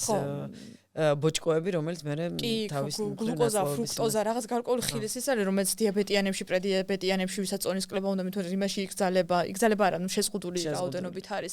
მეტი ბოსტნეული, ხორცი ძალიან კარგი, ხა გააჩნია ადამიანს თუ ვეგეტარიანობა უნდა და ასე შემდეგ ის შევა ადამიანს ახოს, მაგრამ ხორცი ეს ცილა, პროტეინი განსაკუთრებით მნიშვნელოვანია გულისთვის. ყველაფერი ცოტ-ცოტ არის მნიშვნელოვანი. ერთადერთი ძალიან დიდი რაოდენობით ეს მარილი, ანუ ნატრიუმიანი შემცველი მარილი იყიდება, ნაკლებ ნატრიუმიანი მარილებიც არის უკვე და ისინი მოიხმარონ ბევრად გაცილებით კარგი, იმიტომ რომ ბევრი ნატრიუმი ეს არის ბევრი წყლის შეკავება ორგანიზმში და პრობლემას ხდის ეს და ასევე რაც არის ყველაზე მნიშვნელოვანი შაქარი. დამატებითი ეს რაფინირებული შაქარი, თორე შაქრების რაც ჩვეულებრივ ნატურალური პროდუქტებში შეგვიძლია მივიღოთ. აი, დამატებით რაფინირებული შაქრები და ეს, რასაც ვეძახით სწრაფი კვების ზედმეტი ცხიმი, ზედმეტის ტრანსცხიმები და ესენი ამისი მაქსიმალურად მოცილება. აი, ადვილად ასათვისებელი პროდუქტების. აი, სულ მაინტერესებს ტრანსცხიმები როგორ აისახება სისხლძარღვებზე. აი, ხო, რაც ჩვენ ვეძახით და გავრცელებულია ქოლესტეროლი ორი არის ხო ერთი კაი ქოლესტერინი ერთი ცუდი ქოლესტერინა. აი ეს მარტივად რო გადავყოთ ხო LDL-ი ანუ დაბალი სიმკვრივის ლიპოპროტეინები და HDL-ი მაღალი სიმკვრივის ლიპოპროტეინები. ეხლა ესე რომ ვთქვათ მარტივად გასაგებენაზე LDL-ს გამოყავს ასე ვთქვათ ღვიძლიდან ეს ქოლესტერინი და ალაგებს სისხლძარღვებში და HDL-ს პირიქით სისხლძარღვებიდან ასუფთავს და გაყავს ღვიძლში მარტივად რო ვთქვათ. მაგრამ ორივე საჭიროა, იმიტომ რომ ქოლესტეროლი საჭიროა მემბრანისთვის. მემბრანა რო რიგიდული იყოს, რო არ იყოს მემბრანა სად არის და რა არის? მთელი ჩვენი ქსოვილების სისხლძარღვები იქნება ყველაფერი შედგება აი მემბრანებისაგან. ის რო აი ეს გასთაცვლა იონური სვლა რო დავაზუმოთ ეს ასე ვთქვათ მიკროსკოპში ქსოვილის და უჯრედის დონეზე. იქ გვჭირდება, ანუ ყველაფერი არის ნიშნავს რომ აი რაღაცას გააფეტიშებენ ხოლმე რომ ეს ძალიან ცუდია და ამოვიხოთ მაგაზე მე ხო წამოვიდა ეს სოციქსელში რომ ანუ ქოლესტერინიც არ უნდა შეგეშინდეთ. ქოლესტერინი გვჭირდება ეს ყველავარიანში ორგანიზმის და ქსოვილის და უჯრედის ნორმალური ფუნქციონირება. ეს იქიდან წამოვიდა, როდესაც ვეგანი და ვეგეტარიანული საზოგადოება მააგორა ეს ქოლესტერინზე ეს ყველაფერი რომელსაც მივიღებ ჩვენ ცხოველური პროდუქტებიდან.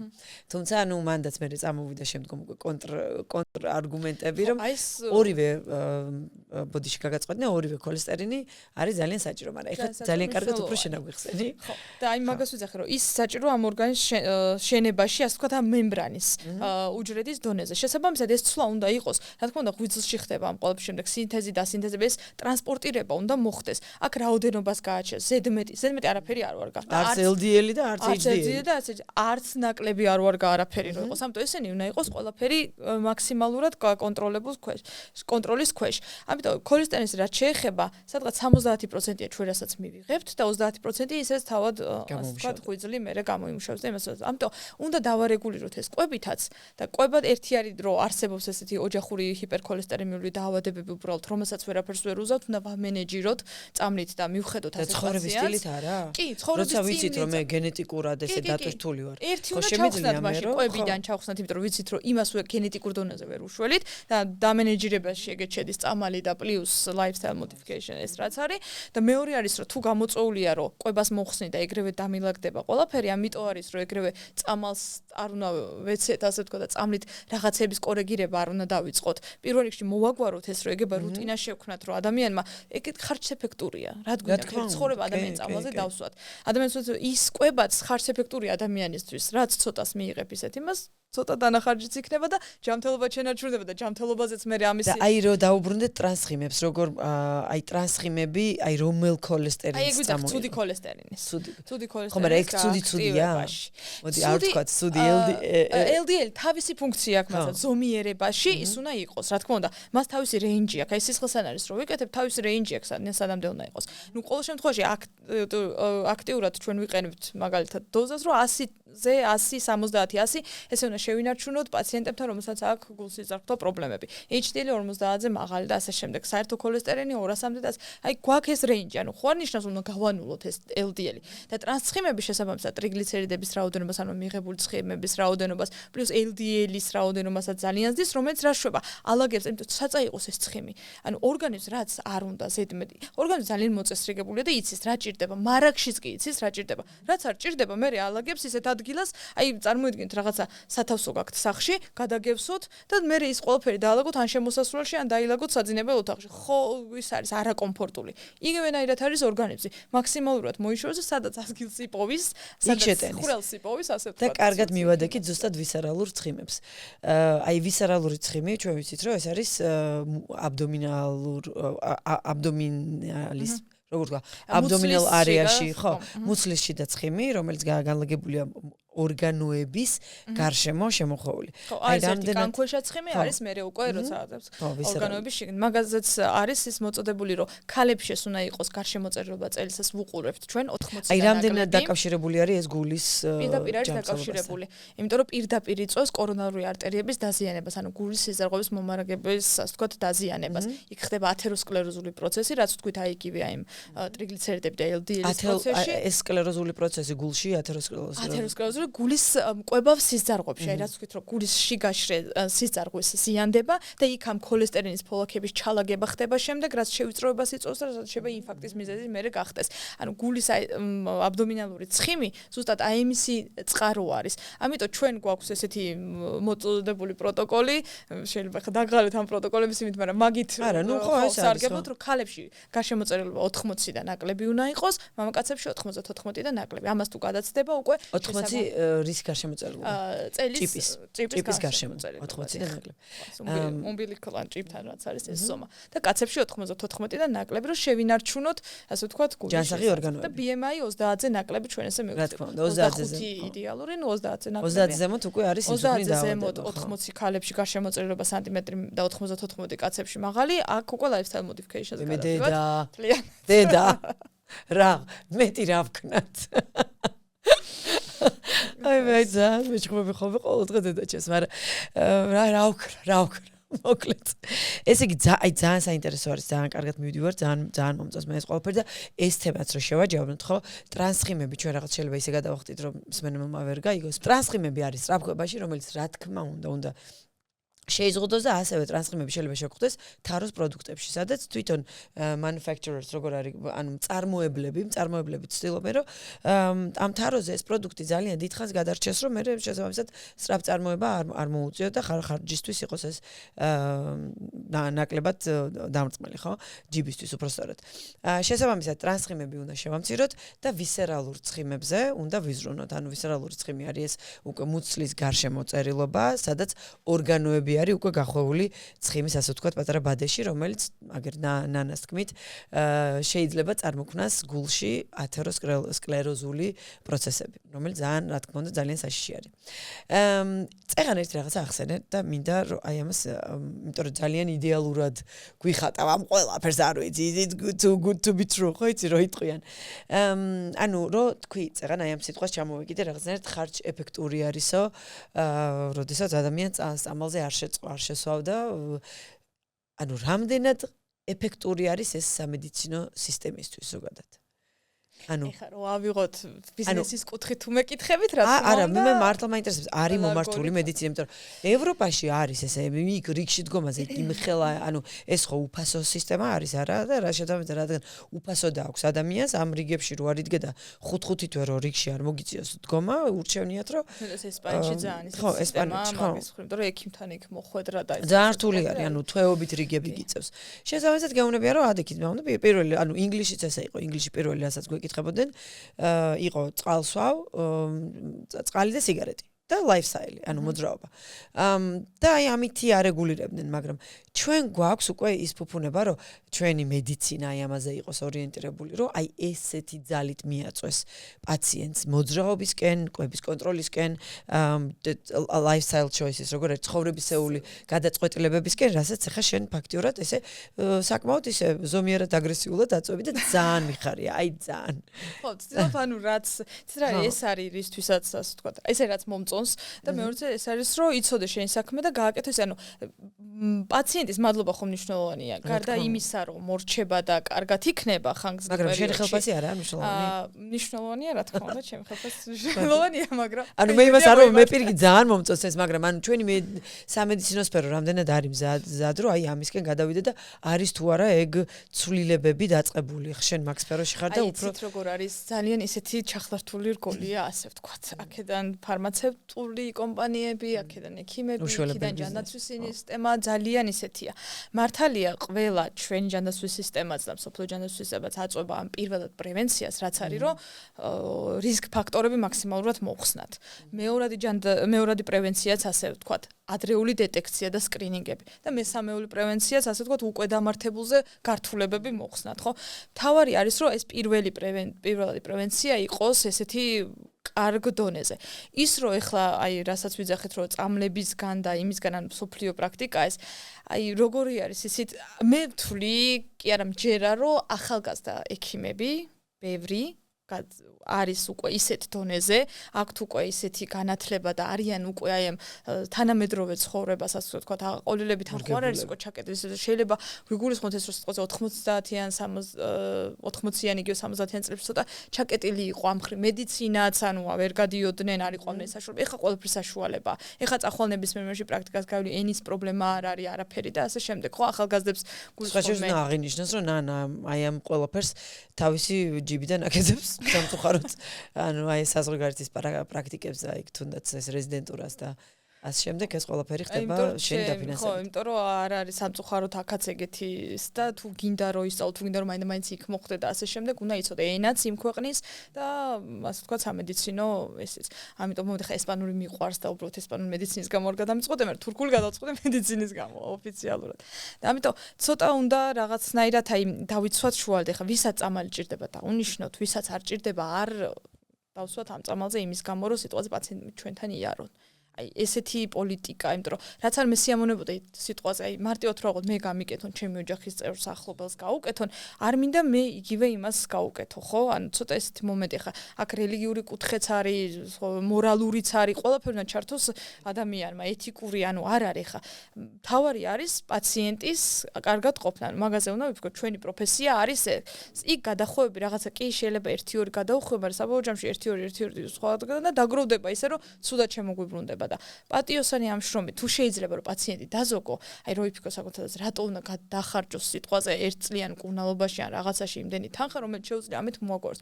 არიან პაციენტები ზოგს ურჩევნია წამალი მომეცი და მაგრამ ხო, აი ხა ეგ უნდა მეთქვა რა, აი მარტივი გამოსავალი პაციენტისთვის, იმიტომ რომ იმდენად არ არიან აი ამ ძალისხმევის გაღებას მიჩვეული და იმდენად ეს პირიქით ერთულება ვიდრე ის ერთი აბიგლუკოზას გადაყლაპვა, რომ თვითონ შეიძლება პაციენტიც არ მოყვეს რა და აი მან ვამბობ რომ მაინც არის მან და ექიმის როლი რა. ხა აგერ ყბა მოღრეცილი რომ მოძრაობა მნიშვნელოვანია, მაგრამ სანამ ექიმი არ ეტყვის არ იღებენ ამას. ან არის რომ აი წამალი ხომ რატო წამალსაც უნდა ხელს შეწყობა, ან მარტო წამალი, მარტო აი იცი ზოგმა ოპერაცია გავიკეთე გულის და რატო იმ გულის გაკეთება მე უფრო მეტი მოვლა უნდა. ყველა იმას, ყველაფერს მეტი უფრო მოვლა უნდა, მე და გაფრთხილება უნდა. ეს არ ნიშნავს იმას, რომ იქ დამთავრდა ყველაფერი და მე ისე ცხოვრებას იწყებ, როგორც იქამდე არ ქონია, ან უარეს ან არა. პირიქით, ყველაფერს უნდა მოფრთხილება. ჯანმრთელობასაც მანამდე უნდა მოფრთხილება და ესენი ყველასწორები არ ჯდება ძვირი. პირიქით, ძვირი ჯდება ამისი მკურნალობა და შორს წასulis. იგივე აი ძალიან ისეთი ის მქონდა ჩეკაპსეც. სამწუხაროდ ჩვენთან ისე არ არის ეს ჩეკაპები, როგორც ახლა სიტყვაზე ევროპაში და ამერიკაშია. ჩეკაპი ეს არის მინიმალური საბაზისო გამოკვლევები ელემენტარულად იცოდე ადამიანმა საკუთარი ჯანმრთელობის შესახებ. მე უბრალოდ აი რაღაც სირცხვილი მგონია 50 წლის ასაკში ისე მიხუდი ადამიანი რომ არ იცოდე სიტყვაზე გულის ფუნქცია, მუშაობა, იგივე კუჭნაწე, ხა კუჭნაწე ისეთი თემაა საქართველოში, ისეთი გასტრონომიული კუთხით ისეთი საგვაქვს რომ არ შეგვაცხებია ერთხელ ხო, რომ რაღაც არ ხდებოდეს სისხლის ელემენტარული ანალიზი, რომ გაიკეთოს ადამიანმა, ქალებმა ეს გინეკოლოგიური გამოკვლევები, სკრინინგები და ასე შემდეგ. თან უკვე უფასო სკრინინგ პროგრამებია, ყველაფერია იმისთვის მოცემული, რომ ეს ხარჯები მაქსიმალურად ადამიანმა შეამციროს და კარგი რაღაცისკენ მიმართოს რაღა და ჯანმრთელობაც გაიუმჯობესოს. ექიმების პრინციპში არ ანუ პაციენტებიც არ მოაკლებენ, იმიტომ რომ აი ესეთი ყოველ ის რო იქნება, ყოველ თვიური იქნება თუ რაღაც გამოკვლევები, გაცილებით კარგი არ არის ჯანმრთელი პაციენტის ნახვევით რა დაავადებული და რომ აი სათქმელად ის რომ ესე იქნება და ამას ვერ შევცვლით და რაღაცა გაცილებით ჩემთვის პირადად ძალიან რთულია, ვიდრე ის რომ თქვენ არაფერი არ გჭირთ გილოცავთ აი. ხო, ძალიან კაი. რო კარგია. ვემი ძალიან სასიამოვნო იყო და ძალიან მიხარია რომ აი ესე აი მაკეთ მხარეს მიდის ზუსტად ყოველ შემთხვევაში ან არ ვიცი როგორ შეიძლება ითქვას ექიმების ახალი თაობა იქნება თუ დარწმუნებული ვარ რომ არის კიდევ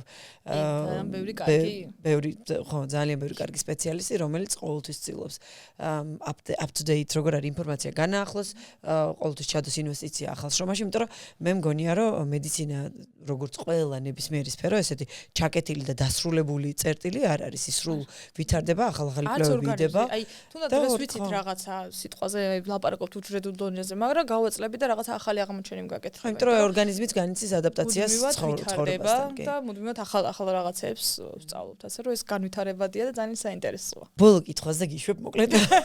ნან. ძალიან დიდი წინააღმდეგობა მაქვს ხოლმე.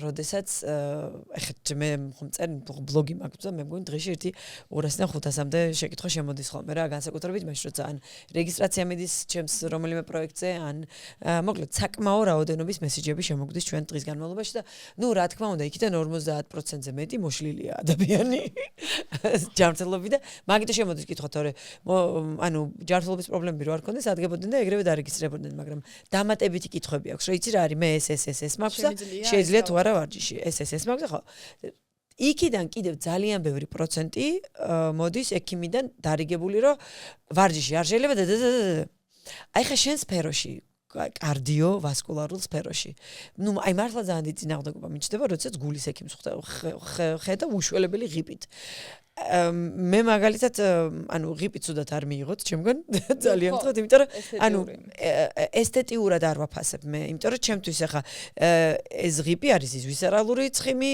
ეს არის ჭარბი BMI უბრალოდ BMI გადაჭარბებული რომელიც სიცოცხლისთვის საშიში კი ხო მით უმეტეს რომელიც არის სიცოცხლისთვის საშიში ხო და ანუ ექიმი რომელიც ამას you don't walk the talk ხო იცი ინგლისელები რო იტყვიან ხოლმე რა ანუ იმას არ აკეთებ რასაც ღაღადებ ხო აი მე ძალიან დიდი წინააღმდეგობა მიჩნდება ხა მე შეიძლება მეც ტრენერი ვარ და შეიძლება სხვანაირად მიყურებ რომ აი მე არ მეპატიება იქ კლუბში წასვლა და იქ რაღაც ჭამა და რაღაც მაგრამ მე ეს დაბალანსებული მაქვს რომ მე აქეთ ვარჯიშია უპირობო კი ბატონო უპირობოდ მაქვს ვარჯიში უპირობოდ მაქვს ჩემი რუტინა რომელიც სიგიჟემდე მიყვარს ჩემი რეჟიმი მაგრამ აქვს ესეთი ჩემი სარელაქსაციო ესენიც რა მაგრამ როდესაც კი უეჭველი უნდა ჩავსვათ ეს ხო მაგრამ როდესაც მე ვხედავ ესე ყოველდღიურ რჩევას როგორც არის სიგარეტი და ღიპიც ყოველდღიურ რჩევა იმიტომ რომ კვება არის დაურეგულირებელი და არასდროს არ უვარჯიშია და შესაბამისად მაგიტომ მიკრძალავს მე ვარჯიშს მე ესე მგონი არ ვიცი რას ფიქრობ. აი რა თქმა უნდა. მე სწავლის პერიოდში, უნივერსიტეტში სწავლის პერიოდში ძალიან მომიმატე, მანამდე ფიზიკურად აქტიური ვიყავი, ცეკვად ჩოგბურთ რაღაცა და ნუ აი კატასტროფა. და გადავწყვიტე რომ მეთქი ექიმობა მინდა უკვე რა საბაზისო რაღაცები მოვჩი და გამოცდები დავამთავრე და რაღაცა და უკვე გადასული ვიყავი აი სტამბოლში წასვლის ამბებზე და რაღაცა მაგ პერიოდში ვიფიქრე მე ექიმობა მინდა მე უნდა ვურჩიო ადამიანს რომ იყოს ჯანმრთელი და რაღაცა და რას გავარ. ანუ სერიოზული ის გამიშა ჩემ თავის მიმართ. კარგი ნუ ვეცადე ჯიმებში მისვლა ყველაფერი რაღაცა, ნუ არ მომეწონა მე ჩემი რაღაც და მაგრამ სახში გააგრძელე ვარჯიში. ხო, მაგრამ დავიწყე სახში. დავიწყე ესე რომ აი კვებით, უღოთ არანაირი ეს კაცი შეზღუდვები, კალორიების დაპატარავებით, პორციების დაპატარავებით, შესაძლოა პროდუქტების ამოყვება, ხა ბევრი შაქარი რაღაცას ესე.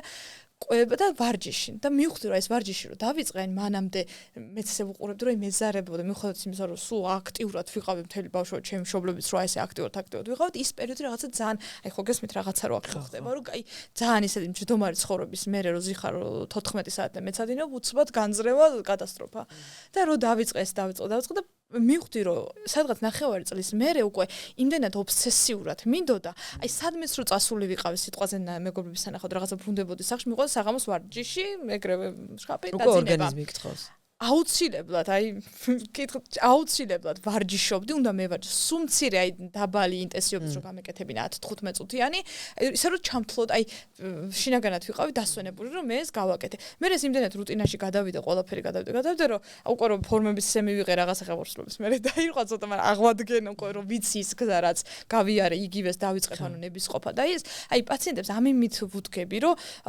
ვეუნები რომ მესმის თქვენი ძალიან კარგად ძალიან მძიმე მეც გავიარე იგივე ისა ვისაც თუნდაც პანიკური შეტევები აქვს და რაღაცა მქონია პანიკური შეტევები და იდეალურად მოქმედებს ვარჯიში იმიტომ რომ წამალი არ მიმიღია არაფერი და შევეცადე ეს ჩემი ყველაფერი ფოთვა და ეს ყველაფერი და მე გულირებინა ვარჯიშით აი ეს არის idеალურად და რომ ამას ველაპარაკები რომ მესმის და რაღაცა იცით რა არის სხვა მომენტია კიდე აი მეც რო პაციენტი ვიყო თქო მაგას ვიძახდი როცა იცი რომ იმას გავლილი აქვს და საკუთარი მაგალითით უყვები თითქოს უფრო მოგდევს პაციენტი და იმ ექიმი რომელიც მეც ბევრჯერ გამიგია აქაც საზღვარგარეთაც ცოტა ისეთი ძალიან კარგი ექიმები მართლა თავის ძაღლში განათლებულები და რაღაცები რომლებიც უბრალოდ გასცემენ რეკომენდაციას არ მოწიო არ დალიო და ხედავენ კუთხეში რომ ეწევა და ხიპი აქვს და ცოტა რაღაცა ისეთია რომ აი ამას თავისთვის ვერ მიუხედია მე რა მირჩევს აი ყოფილა ესეთი რაღაც რომ გამიგია და ეს იყოს უჩემი კრედო რომ მე არ უნდა არც არ მომიწევი უბრალოდ არ უნდა მოვიქცე ისე და ჩემი ცხოვრების სტილი და ეს უნდა იყოს ისეთი როგორც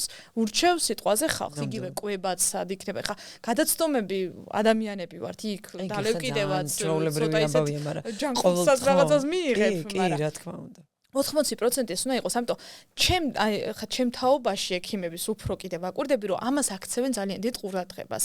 ყველა აი ვისაც ეხლა აი აქტიურად ისე არის და არ არის კარგტონა ციგარეტის სიტყვაზე მოწევა, არ არის კარგტონა თუ მოძრაობა, პირიქით აი სადადი ხარ ვარჯიშობ და ყოველას აი ესეთი ისა აქვს, რომ აი რაზე ვარჯიშობ და რომელი პროგრამა აი ეს მოძრაობს და ძალიან კარგია და იმ ძველთაობასაც ძალიან დიდ პატივს ვცემ თავისი გამოცდილებით, რა თქმა უნდა იყო რაღაც უბრალოდ იმათ ეხლა ესეთ დონეზე არ ამგონია მათი ცვლილება მოხდეს არის ნაწილი ვისიც ხდება, მაგრამ ყოველ შემთხვევაში ვიმოდოვნოთ რომ იქნება და ყოველ შემთხვევაში ძალიან ისეთი ფაქტია, როცა გიუნება იმას, ნუ აუკრძალავენ მაინც, კაცო, ნუ აუკრძალავენ მაინც. იმათში იმიტომ რომ არ არიან, ანუ სავარაუდოდ მე ესე ვფიქრობ, ეხლა ზუსტად არ ვიცი, უბრალოდ ჩახედულები და ეშინიათ თავს იზღვევენ, რომ გონიათ რომ ზედმეტი ფიზიკური დატვირთვა რაღაცა არ ხო და ეს თავის დღეზე მე მგონია რომ მანდ უკვე ინფორმაციის აპდეიტი არ მიდის, თორე აგერ ახალი პროტოკოლები და ახალი გაიდლაინებით გეუბნებია რომ ივარჯიშეო და იმ ვარჯიშს თუ უკრძალავ თუნდაც იმ ფაქტ გადატანილს და მანკიანს ესე გამოდის რომ არა გაგი ინფორმაცია განახლებული. ანუ მარტო ჩემი გამოცდილება ლაპარაკი არ შეიძლება როცა ესეთ პატარა ქვეყანაში ვცხოვრობთ პოპულაცია რამდენია რუსია და ხა ჩემი გამოცდილება რაღაც შეიძლება იქაც არ ამბობენ სიტყვაზე ამერიკის შეერთებული შტატები ხო მეტი გამოცდილება მეტი ის მედიცინაში წინსვლა რაღაცა აი მედიცინაში ცოტა ეს არის ჩემი გამოცდილება შეიძლება რაღაცა ისეთ დეტალზე თქვა მაგრამ ეს არ უნდა იყოს ან confirmation-ი და 100%-ით დაწუნებული იმიტომ რომ არ გაქვს იმდენი პოპულაცია პაციენტთან შეხება ძალიან დიდი ორგანოები ამაზე და ასე ვთქვათ სტრუქტურები მუშაობენ რომ ეს გაიდლაინები პროტოკოლები შეიქმნას და დიდ მასა ხალხი გამოიგოს. ამიტომ ის რაც არის იმას უნდა მივყვეთ. ის ჩვენი დაცვაც არის. სიტყვაზე ვიღაცა რომ მოგვიტრიალდეს და გითხავს რომ ეს რა მირჩიე რა იმას ქენი. აი ჩვენი დაცვა ეს არის იურიდიული საბუთიც რომ ეს წერი ეს პირიქით შენ უნდა მოგიხდეს, ასე ვთქვათ და არ არის ცუდი.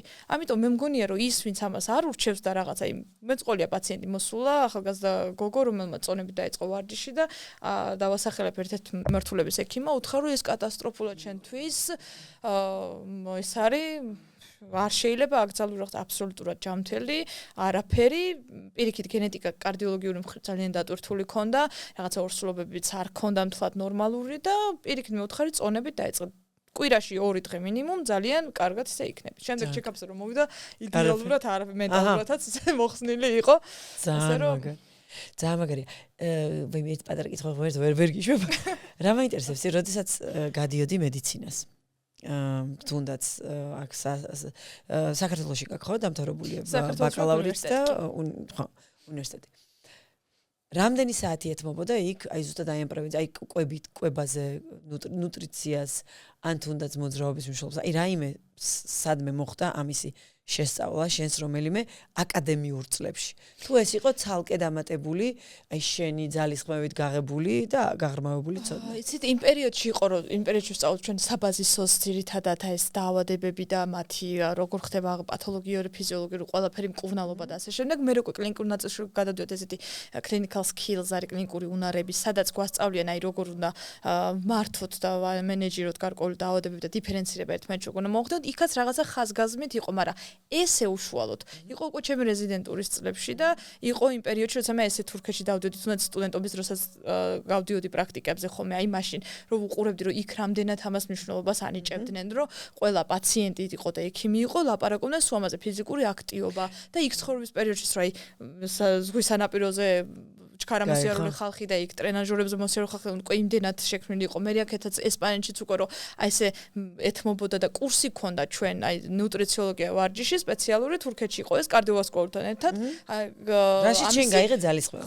როგორ ფიქრობ ეს აი ამ ჩვენთან საქართველოს უნივერსიტეტში მედიცინის მუშაკებს როგორ თქვა ხო მედიცინის წარმომადგენლებთან უნდა ისწავლებოდეს და უნდა იყოს შესული. აუცილებლად მე ვასწავლი მაგათაც ერთ უნივერსიტეტში, ევროპის უნივერსიტეტში ლექტორად, ჩემი მმართველობაზე ეს კლინიკური უნარები, clinical skills, სადაც აი პირველი სტუდენტებთან რასაც ვლაპარაკობ, არის ეს ისინი კლინიკურ საგნებზე გადასულები არიან და უკვე იციან და რომ ვაჯამებთ ამ იმას, სულ მაქვს ეს აი დიეტა, lifestyle modification, როგორ უნდა გავაკეთოთ ეს, აი თანამედროვე პროტოკოლებით და ეხანდელი სტუდენტებიც უფრო მეტად ისინი არიან, პირველი ეგიციან ხო აი ტესტები, ამ ქვიზები რამე რომ აუცილებლად ცხოვრების სტილის მოდიფიკაცია იქნება პირველი ეს გაჯდება არასდროს ჩაჯდება რამოდენიმე პერიოდი და რაღაცის ჭირდება ჩვენს მენტალიტეტში, მაგრამ აუცილებლად ჩაჯდება. ეგრე დაიწყეს სხვა ქვეყნებმაც და მივიდნენ მაგდონემდე და ეს ჩვენი თავობაც მაქსიმალურად ხელს შეუწყობს თქვენი დახმარებითაც, რომ თქვენ უკვე პროფესიონალური იმ კუთხით რა ვარჯიშები და როგორ ჭირდება და ჩვენი რეკომენდაციებით რომ ნამდვილად დაიწყონ და ერთობლივი ძალისხმევით გამოგვივა კარგი შედეგი. მერთო, ამინ. გაუმარჯო ჩვენს სამყაროს. ძალიან დიდი მადლობა ნანა. აი არ ვიცი მე მგონია რომ ეს არის ჩემი ფავორიტი პოდკასტი ამ მთელი ამ სეზონების განმავლობაში, იმიტომ რომ რაღაცნაირად აი შიგნით ჩავძვერით ჩვენს ორგანიზმში, შიგნიდან მოვეფერეთ რაღაცებს და დაგანახეთ ჩვენი სხეული, ჩვენი აი ეს ძვირფასი რაღაცა საოცარი გენიალურად შედგენილი წარმონაქმნი, რომელიც აი ესეთი უნიკალური არის, რომელსაც აი სულ ძალიან ცოტა რაღაც ჭირდება, სულ მაგას ვიმეორებ რომ ეს არის ჩვენი ცხოვრებისეული არჩევანი, კვება, ძილი წყალი და ფიზიკური აქტივობა. მეტი არაფერი არ ჭირდება. დანარჩენი მე თქვენებურად უბერეთ, რა თქმა უნდა, თქვენი ცხოვრების სტილიდან და გარემოებებიდან გამომდინარე და რა თქმა უნდა, სტრესის მართვა. მოკლედ, ჩვენ აქედან გისურვებთ ჯანმრთელობას, უღრმესი მადლობა ყურებისთვის, გამოიწერეთ აუცილებლად არხი არ და გავიწყეთ რომ გაუზიაროთ მეგობრებს, იმიტომ რომ ძალიან სასარგებლო რაღაცები მოვისმინეთ დღეს და აბა თქვენიცით.